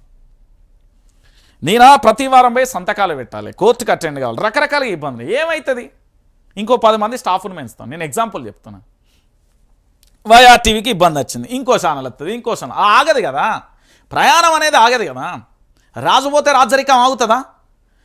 ఏది ఎన్టీఆర్ ఉన్నాడు పోయిండు, దాని తర్వాత చంద్రబాబు వచ్చిండు, చంద్రబాబు పోయిండు, వైఎస్ వచ్చిండు, వైఎస్ పోయిండు, ఎవరు మన రోషయ్య వచ్చిండు, రోషయ్య తర్వాత కిరణ్ కుమార్ రెడ్డి, కిరణ్ కుమార్ రెడ్డి తర్వాత ఎవరు వచ్చిండు, కేసీఆర్, కేసీఆర్ తర్వాత ఎవరు వచ్చిండు, రేవంత్ రెడ్డి. రేపు పొద్దుగానే నేనే అత్తగవచ్చు, ఏమున్నదా దానిలో ఆశ్చర్యం ఉన్నది అంటున్నా. ఈరోజు తెలంగాణ రాష్ట్ర వ్యాప్తంగా సబ్బండ వర్గాలను కూడా నాశనం చేస్తున్న పరిస్థితి కనబడుతుంది. అయితే ఇలా నేను ఒక పేపర్ చూసిన, పేపర్ చూసే కంటే ముందు రేవంత్ రెడ్డికి అడ్మినిస్ట్రేషన్ గ్రిప్ వచ్చిందని నేను నిన్న వీడియో చేసిన. దాంతోపాటు రేవంత్ రెడ్డి ఒక్కొక్క మెట్టు ఎదుగుతూ ఎట్లొచ్చిందో, ఇప్పుడు ఒక్కొక్క మెట్టు తనలో ఉన్న చెడు గుణాలన్నీ సర్వనాశనం చేసో మరి ఎందుకు ఒక్కొక్క మెట్టు తగ్గుతూ వస్తున్నాడు. ఎందుకు అంటే నిన్న జానారెడ్డి గారిని నేను కలిసే ప్రయత్నం చేద్దాం అనుకున్నా, కానీ జానారెడ్డి గారి ఆ బిజీగా వల్ల నేను కలవలేకపోయాను. ఎందుకంటే మా రాష్ట్ర ముఖ్యమంత్రి వచ్చింది కాబట్టి ఇదే విషయాన్ని జానారెడ్డి గారితోనే ఓ ఇంటర్వ్యూ ప్లాన్ చేద్దామని ఆలోచించిన. ఇక్కడ కనబడుతున్నది ఎవరు? గౌరవ ముఖ్యమంత్రి, మా తెలంగాణ రాష్ట్ర ముఖ్యమంత్రి యనుమల రేవంత్ రెడ్డి గారు. రేవంత్ రెడ్డి గారు నిన్న ఎక్కడికి పోయినో తెలుసా? జానారెడ్డి వాళ్ళ ఇంటికి పోయిండు. జానారెడ్డి వాళ్ళ ఇంటికి పోయి ఏంది అంటే జానారెడ్డి వాళ్ళ ఇంటికి పోయిన తర్వాత వాళ్ళని కలిసే ప్రయత్నం చేసిండు. ఏడబోయే జానారెడ్డి గారు అయ్యో జానారెడ్డితోనే అత్యవసర భేటీ అయిన పరిస్థితి కనబడుతుంది. జానారెడ్డిని ఇంటికి వెళ్ళి మరీ కలిసిన సీఎం రేవంత్ రెడ్డి. ఒకసారి ఆలోచించండి, ముఖ్యమంత్రి నేనే, నాదే పరిపాలన, నాదే అడ్మినిస్ట్రేషన్, నేను ఏం చెప్తే అది నడుస్తుంది. అది కొన్ని రోజులు మాత్రమే. అది ఏంటి అంటే నీటి మీద బుడగల్లాంటి ఆలోచనలు, అవన్నీ పక్కన పెట్టాల్సిన అవసరం ఆవశ్యకత ఎంతైనా ఉంటుంది. నేను ఎందుకు ఈ విషయాన్ని చెప్పినంటే జానారెడ్డి గారి ఇంటికి వెళ్లాల్సిన అవసరం ఏమొచ్చింది అంటే ఈరోజు కాంగ్రెస్ పార్టీ అధ్యక్షుడిగా ఉన్న పిసిసి అధ్యక్షుడు మహేష్ కుమార్ గౌడ్ కూడా జానారెడ్డి గారు మీరు అప్పుడప్పుడు గాంధీ భవన్ వచ్చిపోండి అంటే ఈయన వ్యక్తిగతంగా జానారెడ్డి గారికి ఉన్న పేరు, ప్రతిష్ట, చరిష్మా ఏదైనా అనుకోండి, మీరు వారికి వ్యక్తిగతంగా ఉన్న అంశంగా మనం చూడొచ్చు. ఈరోజు తెలంగాణ రాష్ట్ర వ్యాప్తంగా కూడా జానారెడ్డి గారికి సంబంధించి వారు రాజకీయంగా వారికి ఒక మంచి పేరు ఉన్నది. కేసీఆర్ గారు కూడా పాపం జానారెడ్డి గారిని ఒక మాట గౌరవ పెద్దలు, సభలో పెద్దలు గౌరవనీయులు జానారెడ్డి గారు అని చాలా అద్భుతంగా కూడా వారిని పేరు చాలా ఏంది అంటే గౌరవంతో వాళ్ళను పిలిచే పరిస్థితి ఉంటుంది. ఈరోజు కాంగ్రెస్ పార్టీకి సంబంధించి జానారెడ్డి గారికి సంబంధించి ఇంటికి వెళ్ళిండు అంటే ఒకటి ముఖ్యమంత్రి పీఠం గడగడగలాడుతుంది, అది ఉంటుందా ఊడిపోతుందా అన్నట్టున్నది. ఇప్పుడు తేనెతెట్టె పెట్టింది, తేనెతెట్టెను మళ్ళీ తర్వాత తేనెటీగల మకరందాన్ని మళ్ళీ స్వీకరించి ఆ తేనెతెట్టె ఎండిపోయింది, అది చెట్టుకున్నది, అది సగం వరకు ఊడింది, అది ఉంటుందా కింద పడుతుందా అన్నట్టు ఈరోజు ముఖ్యమంత్రి పీఠం కూడా కరెక్ట్గానే ఉన్నది. దీంట్లో భాగంగానే మొన్న ముఖ్యమంత్రి ఏం చేసిండు అంటే భారతదేశ ప్రధాని నరేంద్ర మోడీని కలిసిండు. ఆ తర్వాత ఏం చేసిండు అంటే భారతదేశ ప్రధానిని కలవడంతో పాటు ఇక రాష్ట్రంలో ఉన్న కీలక నేతలను కూడా కలిసే పరిస్థితి వచ్చింది. ఇప్పుడు ఏకు మీద ఏమైందంటే రాహుల్ గాంధీ మీనాక్షి నటరాజన్ పెట్టి ఇంకా ఇబ్బంది పాలు చేసే ప్రయత్నం జరిగింది. అంటే ఒకసారి మీరు అందరూ కూడా ఆలోచించాల్సిన విషయం ఏంటంటే ఈరోజు తెలంగాణ రాష్ట్ర వ్యాప్తంగా జానారెడ్డి గారిని కలవాల్సిన అవసరం ఏమొచ్చింది అంటే ఈరోజు జానారెడ్డి గారు లేకపోతే తెలంగాణ కాంగ్రెస్ లేదు. ఒక్కటే మాట, జానారెడ్డి గారు కాంగ్రెస్ పార్టీకి సంబంధించి ఒక్క మాట చెప్తారు, జానారెడ్డి గారు లేకపోతే కాంగ్రెస్ పార్టీ లేదు. అది సింపుల్. ఇంకా మీరు ఎక్కువ మాట్లాడాల్సిన అవసరమే లేదు. సో మొత్తానికి జానారెడ్డి గారిని రిక్వెస్ట్ చేసుకున్నాడు, బతిలాడిండు. సరే మొత్తానికి పెద్దలు గౌరవనీయులు జానారెడ్డి గారు ఏం చేసిర్రు, సరే చిన్నోడు సరే ప్రభుత్వం వచ్చింది చేసుకుంటాడు చేసుకో, గీ తప్పులు చేయకు గిట్లా మంచిగా చేయని చెప్పిండు. ఇక ఫైనల్గా ఎమ్మెల్సీ కోటాకు సంబంధించి కొన్ని పేర్లు ప్రతిపాదించిండు, మంత్రివర్గ విస్తరణకు సంబంధించిన కొన్ని పేర్లు ప్రతిపాదించిండు, కార్పొరేషన్లకు సంబంధించిన కొన్ని పేర్లు ప్రతిపాదించిండు. దాంతోపాటుగా ప్రాజెక్టులు ఇవన్నీ లొల్లి పంచాయతీ అంతా ఒక్కలకే పోతుందన్నది కొన్ని అన్ని రకాలుగా వివరించి కొన్ని గంటల పాటు సుదీర్ఘంగా చర్చ జరిగింది. అంటే ఎంతకైనా సీనియరే అండి తెలంగాణ రాష్ట్ర వ్యాప్తంగా. జానారెడ్డి మీరు ఏం చేసినా జానారెడ్డి చరిష్మాను మనం ఏం చేయలేం. అయితే దీని తర్వాత నేను ఏం చేసిన అంటే ఒక పేపర్ చదివాను, నమస్తే తెలంగాణ పేపర్ ఓపెన్ చేసిన. పొద్దుగానే పేపర్ చూసినప్పుడు అలా ఒక దృశ్యం కనబడింది. నిజంగా కూడా అది నా హృదయాన్ని చాలా ఆకట్టిన దృశ్యం. అరే తెలంగాణ ఏమైపోతుంది భయ్, ఎక్కడ మా కేసీఆర్కి ఏమైంది, మా కేసీఆర్ ఎక్కడ ఉన్నాడు, ఇంకెప్పుడు వస్తాడు, ఏం చేయాలని గుండె బాదుకుంటూ రగులుతున్న కన్నీటి దృశ్యాలు చూశాను. అరే భయ్ కేసీఆర్ కోసం ఏంటి, నా ఇంట్లో నా తండ్రి ఎటన్నా ఊరికి వెళ్తే మళ్ళీ వచ్చే వరకు ఎదురు చూస్తాం కదా, చిన్నపిల్లలప్పుడు ఇప్పటి వరకు ఎప్పటికైనా ఎవరైనా మన ఇంటి నుండి బయటకు వెళ్తే వాళ్ళు ఎప్పుడు తిరిగి వస్తారా అని ఎదురు చూస్తున్నట్టుగా తెలంగాణ ప్రాంత బిడ్డలు కేసీఆర్ కోసం ఎదురు చూస్తున్నారు.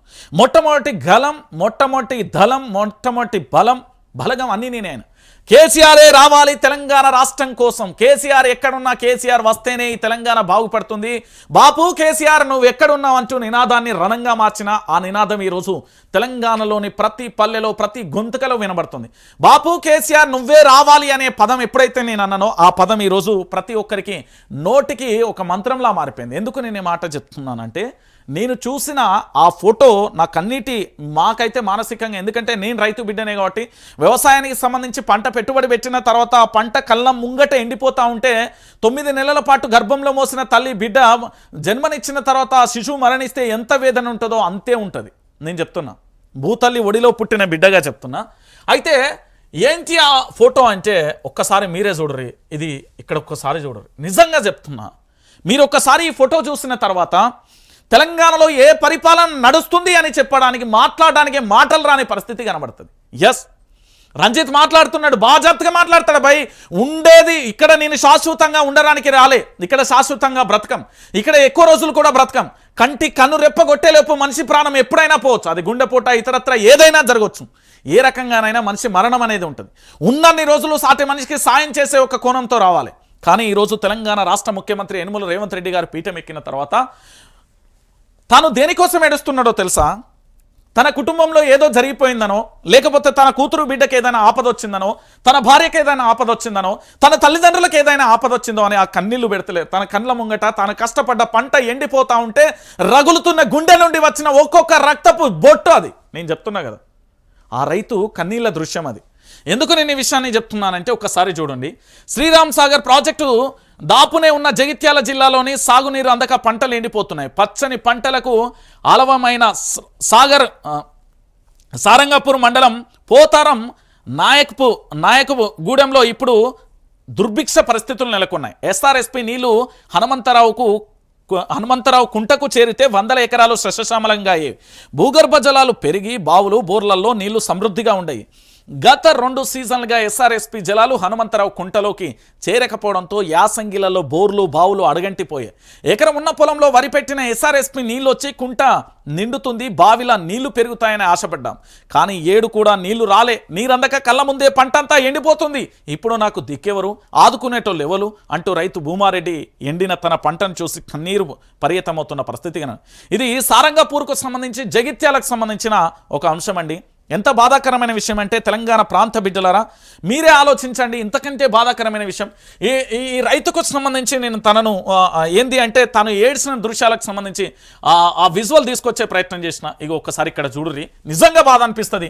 ఈ చిత్రం చూసిన తర్వాత నిజంగా కూడా కన్న తల్లి పురిటి నొప్పుల బాధతో ఏడుస్తున్నప్పుడు ఎట్లొస్తుందో ఇక్కడ కన్నీళ్లు పెడుతున్న ఈ రైతును ఒక్కసారి చూడు. మీరే చూడరు. ఎందుకు నేను ఈ విషయాన్ని చెప్తున్నా అంటే తెలంగాణ ప్రాంత బిడ్డలారా ఈ వీడియో ఒక్కసారి మీరు చూడండి. కన్నీళ్లు పెట్టుకుంటున్న రైతులు. ఎందుకు నేను ఈ దృశ్యాన్ని పెడుతున్నా అంటే తెలంగాణ యావత్తు సమాజం కూడా చూడాలి. ఈరోజు కాళేశ్వరం ప్రాజెక్టు ఉంది, మేడిగడ్డ ఉన్నది, అన్నారం ఉన్నది, దాంతోపాటు చాలా ప్రాజెక్టు కాలువలు, రిజర్వాయర్లు దాంతోపాటు అనేకంగా ఉన్నాయి కదా. మరి ప్రభుత్వానికి ఏమైంది? అధికారుల నిర్లక్ష్యమా? వ్యవసాయ శాఖ మంత్రి ఎక్కడా? భారీ నీటిపారుదల శాఖ మంత్రి ఎక్కడా? నీళ్లు లేక అల్లాడిపోతున్నా నా తెలంగాణను చూసి మేము ఏం చేయాలి అని రగులుతున్న పరిస్థితి. గతంలో వీళ్ళు ఇదే కాంగ్రెస్, దిక్కుమాల కాంగ్రెస్ 2024లో వచ్చినప్పుడు గదే ఎండాకాలం గదే పరిస్థితి. వీళ్ళు అధికారంలోకి వచ్చిల్లో రాలేదో గప్పుడు గదే పరిస్థితి. ఈరోజు పరిస్థితి గదే. అంటే తెలంగాణ సమాజం కూడా ఒకసారి ఆలోచించాల్సిన విషయం. ఈరోజు రైతు కన్నీళ్ళు వస్తున్నదంటే ఇంతకంటే దారుణమైన పరిస్థితి ఏంటి? కన్నీళ్లు పెట్టుకుంటున్న ఈ రైతుకు సంబంధించి ఏం చేయాలి ఒకసారి మీరు అందరూ కూడా ఆలోచించాలి. ఈరోజు వ్యవసాయానికి సంబంధించి నీళ్ళందక బిక్కుమంటూ పూర్తి స్థాయిలో కన్నీళ్లు పెట్టుకుంటున్న ఈ రైతును చూసి మనం ఏం చేయాలి ఒకసారి మీరే ఆలోచించాల్సిన పరిస్థితి కనబడుతుంది. ఏం చేయాలి? కన్నీటి దృశ్యాలను ఎవరు ఆపగలుగుతారు? ఎవరు ఆదుకుంటారు? ఎవరు చేస్తారు ఇప్పుడు ఆ కుటుంబానికి? ఎందుకంటే రైతుకు సంబంధించి ఎండిపోతున్నదండి. ఎండిపోతే అప్పో సప్పో నయాన్నో భయాన్నో 5 రూపాయలు 6 రూపాయలు 20 రూపాయలు 30 రూపాయలు ఇంట్రెస్ట్లకు తెత్తాలండి రైతులు. ఇగో ఇట్లా ఎట్లున్నది చూడు, పచ్చగా ఉన్నది. దీనికి ఒక్క 2 తల్లు నీళ్ళు ఇస్తే ఇది పంట పండుతుంది కదా. ఈరోజు నీరు అందక నిర్రలు వారిపోతూ ఉంటే ఏడుస్తున్నారండి. నేను ఎందుకు ఈ విషయాన్ని చెప్తున్నానంటే ఏంది అంటే తెలంగాణ ప్రాంత ప్రజలందరూ కూడా తెలవాల్సిన విషయం ఇది. చాలా హృదయ విదారకమైన సంఘటన ఇది. ఇది చూసిన తర్వాత నిజంగా తెలంగాణ ఎందుకు తెచ్చుకున్నాం రా అనే పరిస్థితి, ఎందుకు కేసీఆర్ను ఓడగొట్టుకున్నాం అనే పరిస్థితి వచ్చింది. నిజంగా కేసీఆర్ విషయంలో నేను తప్పు చేసిన, అప్పటి ప్రభుత్వాన్ని నిలదీసిన, ఇప్పటి ప్రభుత్వాన్ని నిలదీస్తున్నా. జర్నలిస్ట్గా నా విధి నిర్వహణలో నేను కరెక్టే ఉన్నా. రేపు ప్రభుత్వం వచ్చినా నిలదీస్తా, అది ఏ ప్రభుత్వం అన్నా కానీ. అది రేపు ఏ ప్రభుత్వం వస్తుందా ఎవరు వచ్చినా మనకు సంబంధం లేదు. కానీ రైతులకు అన్యాయం చేస్తున్న ఈ ప్రభుత్వాన్ని నిలదీయాలి కదా. మరి ఎక్కడున్నారు మా భారీ నీటిపారుదల మంత్రిత్వ శాఖకు సంబంధించిన మంత్రి గారు, దాంతోపాటు దానికి సంబంధించిన అధికారులు ఎక్కడున్నారండి? ఎంత ఘోరమైన పరిస్థితి, ఎంత బాధాకరమైన పరిస్థితి. ఈరోజు ప్రాజెక్టులకు సంబంధించి నీళ్లు లేక ఎండిపోతున్నాయి కదా. ఒకసారి చూద్దాం. ఇక్కడ రాష్ట్రంలో సాగు సంక్షోభం, కన్నీటి సేద్యం. నీళ్ళు అడిగినా పట్టించుకొని కాంగ్రెస్ ప్రభుత్వం. ప్రాజెక్టుల పరిధిలో ఎండుతున్న పంటలు, శ్రీరామ్ ప్రాజెక్టు దిగువన నీటిగోస, గడ్డెన్న వాగు కింద యాసంగి ప్రశ్నార్థకం, వెంగళరావు ప్రాజెక్టు కింద దుర్భిరమే, ఇరుకుల్ల వాగు వచ్చిపోయే రైతుల గగ్గోలు, నారాయణపూర్ రిజర్వాయర్ కిందనే ఉన్న 10 ఏళ్లలో తొలిసారి నీటి కటకట, రైతు కండ్ల ముందే ఎండుతున్న పంటలు అంటూ కూడా చూస్తున్నాం. దేవుడు పోయి దయ్యం వచ్చింది. నేను చెప్తున్న మాట కాదు. ఒరే పిల్లగా రాత్రిపూట గట్ట మొకాన పోకు, ఆ మర్రి చెట్టు కింద, తాడి చెట్టు కింద, ఈత చెట్టు కింద ఏదో దయ్యం ఉన్నది అని ఊళ్ళల్లో ఒక ప్రచారం నడుస్తుంది. కానీ ఈరోజు తెలంగాణ రాష్ట్రానికే దయ్యం వచ్చిందనేది ఈ అక్క చెప్తున్నది. ఏమంటున్నది అక్క అంటే దేవుడు పోయి దయ్యం వచ్చింది, దేవుడు పోయి దయ్యం వచ్చినట్లయింది. మేము సచ్చినమా బ్రతికినమా అని కనీసం చూస్తలేరు. మా ఎమ్మెల్యే ఎవరో కూడా మాకు తెలియదు. ఆయన్ను కేసీఆర్ను యాది చేసుకుంటూ గిట్లా బ్రతుకుతున్నాం. ఏంది? వరంగల్ జిల్లాలోని పాలకుర్తి నియోజకవర్గానికి సంబంధించిన ఓ మహిళా రైతు ఆవేదన వ్యక్తం చేశారు. రాష్ట్రంలో కాంగ్రెస్ సర్కార్ అధికారంలోకి వచ్చాక రైతుల పరిస్థితి ఆగమైందని, ఓ వైపు రైతు బంధు ఇవ్వలేదు, రైతు రుణమాఫీ చేయలేదు, దాంతోపాటు రైతు బీమాలు కూడా రాని పరిస్థితి. ఇక్కడ తెలంగాణ రాష్ట్రానికి సంబంధించిన రైతులు దాదాపుగా 400 పైచీలకు మట్టిపూలు నేలరాలిపోయిన పరిస్థితి కనబడుతుంది. మరి దీని సంగతి ఏంది అని అడుగుతున్నది ఆ తల్లి. ఎవరు సమాధానం చెప్పాలి ఏంటి అనేది ఒకసారి మీరు అందరూ కూడా ఆలోచించాల్సిన పరిస్థితి కనబడుతుంది. ఈరోజు యావత్తు తెలంగాణ ప్రాంత ప్రజలందరూ కూడా ఆలోచించాల్సిన విషయం ఏంటంటే ఈ తెలంగాణ రాష్ట్రంలో ఇప్పటివరకు ఈ రైతుకు సంబంధించి ఇంత కన్నీళ్లు పెడుతున్న పరిస్థితి కనబడుతుంది కదా. ఏం చేద్దాం? పురుగుల మందు తాగి రైతు దంపతులు ఆత్మహత్య. ఇవి చదవలేక నిజంగా కూడా రాత్రి మధ్యాహ్నం బువ్వ తినాలంటేనే ఏడిపోతుంది నాకు. అన్నం పండించే రైతన్న చనిపోతున్నాడు అంటే ఎవరికైనా బాధ అనిపిస్తుంది. పై ప్రభుత్వానికంటే అది దున్నపోతులు ఎక్కువ ఉన్నది. ఆ దున్నపోతు మీద వాన పడ్డా, చలివెచ్చినా, ఎండగట్టినా ఏది కాదు. ఈ ప్రభుత్వం చల్లగుండా ఎప్పుడు పోతుందో ఏం కథనో అంటున్నాం. ఇది నేను చెప్పిన మాట కాదు, రైతులు ఇట్లనే అడుగుతున్నారు. తెలంగాణ రాష్ట్ర వ్యాప్తంగా కూడా పరిస్థితి ఇట్లనే మారిపోయింది. ఈరోజు తెలంగాణలో పరిస్థితి ఇది. ఇప్పుడు దీనికి ఎవరు సమాధానం చెప్పాలి? రాష్ట్ర ముఖ్యమంత్రి పట్టించుకోడు, రాష్ట్ర వ్యవసాయ శాఖ మంత్రి పట్టించుకోడు, రాష్ట్రానికి సంబంధించిన భారీ నీటిపారుదల శాఖ మంత్రి పట్టించుకోరు. మరి ఎవరు పట్టించుకోవాలి? ఈ మా తెలంగాణ ప్రాంత ప్రజలను ఎవరు రక్షించాలి? మా తెలంగాణ ప్రాంత ప్రజల కోసం ఎవరు పోరాటం చేయాలి? మరి ప్రజల చేత, ప్రజల కొరకు ఎన్నుకోబడిన నేతలేమో పోలీసుల చేత ఏంది అంటే ఒక సామాన్యులకు కూడా ఇబ్బంది పెట్టే ప్రయత్నం చేస్తున్నారు కదా.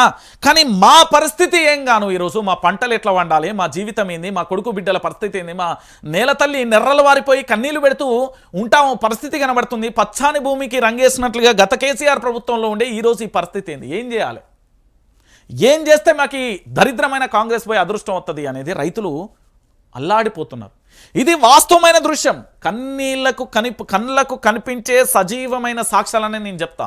అదర్వైజ్ వేరే వార్త ఉన్నా నేను చెప్తున్నా కదా. వాస్తవాలు తెలంగాణ సమాజానికి తెలవాలి. ఈరోజు ఈ తెలంగాణ ప్రాంతంలో ప్రతి ఒక్క రైతు ఎదుర్కొంటున్న కన్నీటి గోసెది నిజంగా వాస్తవమైన విషయం. ఒకసారి మీరే ఆలోచించండి. ఈ కన్నీటి హృదయ విదారకమైన సంఘటన ఏం చేద్దాం ఒకసారి మీరే ఆలోచించండి. ఇంతకంటే దారుణమైన పరిస్థితి, ఇంతకంటే ఘోరమైన పరిస్థితి ఇంకేం చేయాలి, ఏం చేయాలి? ఇక దీంతో పాటుగా మరొక అంశాన్ని కూడా చూసే ప్రయత్నం చేద్దాం. ఇక్కడ ఏంది అంటే పరీక్ష. ఓ ఏడాది 365 రోజుల పాటు చదివిన పరీక్షకు మా ఎస్ఐ దిగిజు చదువుకుంటే ఎవరి కోసం చదువుకున్నవరా అంటాడు. చదువు విలువలేదు. అట్లనే తెలంగాణలో కాంగ్రెస్ పార్టీ వచ్చిన తర్వాత ఇంటర్ పరీక్షలు నడుస్తున్నాయి. ఇప్పుడు ఏ పరీక్షా కేంద్రాన్ని ఆ పక్కన గేట్ల ముంగట వాళ్ళ తల్లిదండ్రులు, బంధువులు, సార్లు, దాంతోపాటు ఇతరత్ర కనబడతారు. మరి ఇంటర్ పేపర్కు సంబంధించి లీక్ అయిందనే అనుమానాలు వస్తాయి. ఫోన్లో తీసి పంపారనే అనుమానం. పరీక్షా కేంద్రానికి వచ్చిన నిర్మల్ ఏఎస్పీ ఒకసారి చూడండి. సిబ్బంది స్క్వాడ్ మొబైల్ను స్వాధీనం, విచారణ కోసం ఠానాకు తరలింపు. నిర్మల్ జిల్లా కడెం ప్రభుత్వ జూనియర్ కళాశాలలో ఇంటర్ ద్వితీయ సంవత్సరం విధులు నిర్వహిస్తున్న సిబ్బంది ప్రశ్నాపత్రాన్ని ఫోటోలు తీసి బయటికి పంపి జవాబులు తయారు చేయించి కొంతమంది విద్యార్థులకు అందించారని ఆరోపణలు ఎల్లువెత్తుతున్నాయి. Kadem incharge SI Shankar, Khanapur CI Saidarao పరీక్షా కేంద్రానికి చేరుకొని నిర్మల్ ఏఎస్పీ రాజేష్ మీనాకు సమాచారం ఇచ్చిళ్ళు. ఇగో పేపర్ లీక్ అయింది, మా బండి సంజయ్ అన్న కావాలి ఇప్పుడు నాకు. పాపం కేసీఆర్ ప్రభుత్వం ఉన్నప్పుడు పేపర్ లీక్ అయినప్పుడు అమ్మమ్మ అది ఎక్కడ హనుమకొండ వరంగల్కు సంబంధించి ఆరపల్లికి సంబంధించి ఎక్కడో జరిగినప్పుడు మా బండి సంజయ్ అన్న ఎంత ఉద్యమమైన పోరాటం చేసిండు. మళ్ళీ మా బండి సంజయ్ రావాలి ఇప్పుడు. అన్నా పేపర్ లీక్ అయిందన్నా, రా అన్నా. ఇక్కడ పూర్తి స్థాయిలో మనం విద్యార్థుల భాషను నిలవాలి కదా. పేపర్ లీక్ చేస్తున్నారు. నిజాయితీగా కష్టపడి చదువుకున్న వాళ్ళకి అన్యాయం జరుగుతున్నది. రేపు పొద్దుగాల వాళ్ళు ఏదైనా ప్రభుత్వ కొలువు చేస్తే ఇంతకుముందు మా ఎస్ఐ మాట్లాడింది కదా, ఎందుకురా చదువుకున్నావు అనే కాడికి వస్తుందన్న. రా అన్న జర ప్లీజ్, బండి సంజయ్ అన్న దండం పెడతా రావే బాంచన్. ఈరోజు పేపర్ లీక్ అయిపోతున్నా అన్న, రా అన్న. నువ్వు పోరాటం చేస్తేనే ఇది ఓ దశకు వస్తుంది, ఓ దిశని మారుస్తుంది. పదవులు వచ్చిన తర్వాత కథం జాడపత్తలేరండి తెలంగాణలో. ఇక ఎస్ఎల్బీసీ ప్రమాదం, ఇది నేను ఆల్రెడీ నిన్న చెప్పిన. ఈరోజు హైలైట్ కావచ్చు కానీ నేను ఈ ప్రమాదానికి సంబంధించి పూర్తి స్థాయిలో ఎస్ఎల్బీసీకి సంబంధించిన ప్రమాదం. ఇగో ఎస్ఎల్బీసీ ప్రమాదంలో బ్రిటిష్ రేవంత్ రెడ్డి ఆ మంత్రి అరెస్టు తప్పదా అని చెప్పిన ఈ వీడియో 18 నిమిషాలు ఉంటుంది. ఇది ఖచ్చితంగా చూడుర్రి. ఎందుకంటే ఎస్ఎల్బీసీకి సంబంధించిన ప్రమాదం ఆల్రెడీ ఆంబర్గ్ అనే నివేదిక ఇచ్చింది 2020లో. ఏమని చెప్పింది అంటే 13.88 మీటర్ల నుంచి అక్కడ ప్రమాదం జరిగిపోతుంది. అంటే పైనుండి పెచ్చులు వీడడం కానీ, నీటి ఊట రావడం కానీ, కూలడం కానీ జరుగుతుంది. 13.91 కాడ ప్రమాద తీవ్రమైన హెచ్చరిక ఉంది. అక్కడ మానవరహితంగా పనిచేయాలి, రోబోలు పనిచేయాల్సిన పరిస్థితి ఉంటుంది. ఈ నివేదికను చాలామంది నివేదిక కూడా అందిస్తే జేపీ కంపెనీ దాన్ని పట్టించుకోకపోవడంతో పాటు ఇదే విషయానికి సంబంధించిన మంత్రిత్వ శాఖకు సంబంధించి వీళ్ళు చదివారా, దాన్ని సమర్పించారని ఆ శాఖకు సంబంధించిన అధికారిని ఒకరిని ఆరాధిస్తే చదివినట్టున్నా గుర్తులేదు అనే సమాధానం వచ్చింది. దాంతోపాటు ఇంకొక విషయం ఏంటంటే ఈ ఎస్ఎల్బీసీ ప్రమాదం అనేది ప్రభుత్వ తప్పిదం, అక్షరాల ప్రభుత్వం చేసిన తప్పిదం. ఇది వాస్తవమైన విషయం, ఎవరు అవునన్నా కాదన్న విషయం. 11 రోజులు అవుతుంది కనీసం. ఇక మాట్లాడి వేస్ట్. ప్రభుత్వాన్ని ఇంకేమంటారండి, ఏం మాట్లాడతారు చెప్పుర్రి, ఇంకేం మాట్లాడతారో మీరే ఆలోచించరు. ఇంతకంటే దారుణమైన పరిస్థితి ఇంకేముంటుంది మీరే ఆలోచించుకోరు. ఇక దాంతోపాటుగా ఇంకొక అంశం, 30,000 ఎకరాలలో ఫ్యూచర్ సిటీ ఆమోదం తెలిపిన రాష్ట్ర కేబినెట్. 8 గంటల చర్చ, 14 కీలక నిర్ణయాలు. అన్న ఏం తీసుకున్నావే 14 గంట. తొలిసారి రాష్ట్ర కేబినెట్లో సుదీర్ఘ సమావేశం. శబాష్, జరగాలి కేబినెట్ సమావేశాలు, చర్చలు జరగాలి. అది మంచిది. ఎస్సీ వర్గీకరణకు కేబినెట్ ఆమోదం. బీసీ రిజర్వేషన్లకు ముసాయిదా బిల్లు ఆమోదం. ఫ్యూచర్ సిటీకి అథారిటీ ఏర్పాటు. హెచ్ఎండిఏ పరిధి RRR వరకు విస్తరణ. యాదగిరిగుట్టకు టీటీడీ తరహా బోర్డు. 10,954 జీఓపీల జీపీఓల నియామకాలకు ఆమోదం. గంధమల్ల కెపాసిటీ తగ్గించిన కేబినెట్. ఎందుకు? అది 4.28 టీఎంసీల నుంచి 1.4 టీఎంసీలట. ఇక కొత్త రెవెన్యూ డివిజన్లు, కొత్త మండలాల్లో 321 పోస్టులకు ప్రభుత్వం ఆమోదం. కాంగ్రెస్ ప్రభుత్వం వచ్చిన తర్వాత తొలిసారి సుదీర్ఘ సమావేశమైన భేటీ. తెలంగాణలో పూర్తి స్థాయిలో కూడా కాంగ్రెస్ ప్రభుత్వం వచ్చిన తర్వాత మొదటిసారిగా సుదీర్ఘంగా కేబినెట్ భేటీ జరిగింది. దాదాపు 4 గంటల పాటు ఈ భేటీ జరిగిందని గతంలో కూడా పలుమార్లు మంత్రివర్గ సమావేశం జరిగిన ఇంతసేపు ఇన్ని కీలక నిర్ణయాలు తీసుకున్నది లేదు. ప్రధానంగా ఫ్యూచర్ సిటీ మీద చాలాసేపు చర్చ జరిగినట్లే తెలుస్తుంది. ముఖ్యమంత్రి రేవంత్ రెడ్డి కూడా అన్నింటికంటే ఫ్యూచర్ సిటీ మీదనే ఎక్కువ ఇంట్రెస్ట్ చూపినట్లుగా సమాచారం. మొత్తానికి దాదాపు 8.5 గంటల పాటు సుదీర్ఘ కేబినెట్లో 14 కీలక అంశాల మీద నిర్ణయం తీసుకున్నారు అంటే కూడా చెప్పిన. నేను చెప్పలే, మా రేవంత్ రెడ్డికి అడ్మినిస్ట్రేషన్ మీద గ్రిప్ స్టార్ట్ అయింది. నేను చెప్తున్నా, ఇది వాస్తవం. ఆయన నేను వ్యక్తిగతంగా ఏమన్నా ఆయనకు నాకేమైనా గెటు పంచాయతా, ఇల్లు పంచాయతా, ఏమన్నా సుట్టరికం, ఏ పంచాయతీ లేదు. రేవంత్ రెడ్డి అనే వ్యక్తి మంత్రిగా చేయలేదు కాబట్టి అనేక రకాలుగా ఇబ్బందులు. ఇప్పుడు అడ్మినిస్ట్రేషన్ వచ్చింది. ఖచ్చితంగా కూడా ఈరోజు 8 గంటలు, రేపు 12 గంటలు కూడా అవుతుంది. ఆఖరికి మీరు 18 గంటలైనా ఆశ్చర్యం లేదు. భవిష్యత్తులో ఇలాంటివి జరుగుతాయి, మీరు ఊహ కందని జరుగుతాయి. రేవంత్ రెడ్డి పూర్తి స్థాయిలో అడ్మినిస్ట్రేషన్ గ్రిప్ వచ్చింది. ఇక ఇప్పుడన్నా సక్కా మంచిగా చేయాలని నేనైతే అనుకుంటాను. ఇక మళ్ళా అంతే అత్తరు చేస్తే మాత్రం ఇక అది వేరే విషయం అనేది ఇక మరో అంశం. ఇక చూడరు, సర్కార్పై ఉత్తరాల ఉద్యమం ఏంది? కాంగ్రెస్ హామీల అమలుకు పోస్ట్ కార్డును ఢిల్లీ పెద్దలకు ఉత్తరాలు రాసిన ఆదిలాబాద్ మహిళలు సోనియా ఇంటిని ముట్టడిస్తామని లేఖలు అంటూ కూడా చెప్పిన పరిస్థితి కనబడుతుంది. ఏంటి అంటే ఆల్రెడీ 18 సంవత్సరాల నిండిన మహిళలకు 2500 నగదు సాయంతో పాటు స్కూటీలు ఇతరత్ర ఇస్తామని మహిళలకు ఇచ్చిన హామీలను అమలు చేయాలని ఈ మహిళలకు సంబంధించిన మంత్రులు ఉన్నారు కదా, మరి వీళ్ళందరూ ఉన్నారు కదా, పూర్తి స్థాయిలో వాటన్నింటిని కూడా అమలు చేయమని అడుగుతున్నారు. మహిళలు అడుగుతున్నారు, అయ్యా అవ్వా తల్లి బాంచను, మీరు మంత్రులుగా ముఖ్యమంత్రులుగా ఉన్నారు, మా మహిళలకు తెలంగాణ ఆడబిడ్డలకు ఏమైతే హామీలు ఇచ్చిలో అవన్నీ నెరవేర్చమని అడుగుతున్నారు. వీటన్నింటినీ నెరవేర్చమని అడుగుతున్నారు. నేను చెప్తున్నా కదా, తెలంగాణ ప్రాంత బిడ్డలందరికీ చెప్తున్నా, సర్కార్ మీద ఉత్తరాల ఉద్యమం కాదు, ఇంకా చాలా నడుస్తుంది. జాగృతి ఆధ్వర్యంలో, ఎమ్మెల్సీ కవిత ఆధ్వర్యంలో కూడా ఉత్తరాల ఉద్యమం మొదలైంది. ఇదే నడుస్తుంది, ఇంకా చాలా బాగుంటుంది. రాను రాను ప్రభుత్వం మీద వ్యతిరేకత ఇప్పుడు వచ్చింది కదా, అది అప్పుడు ఘోరంగా ఉంటుంది.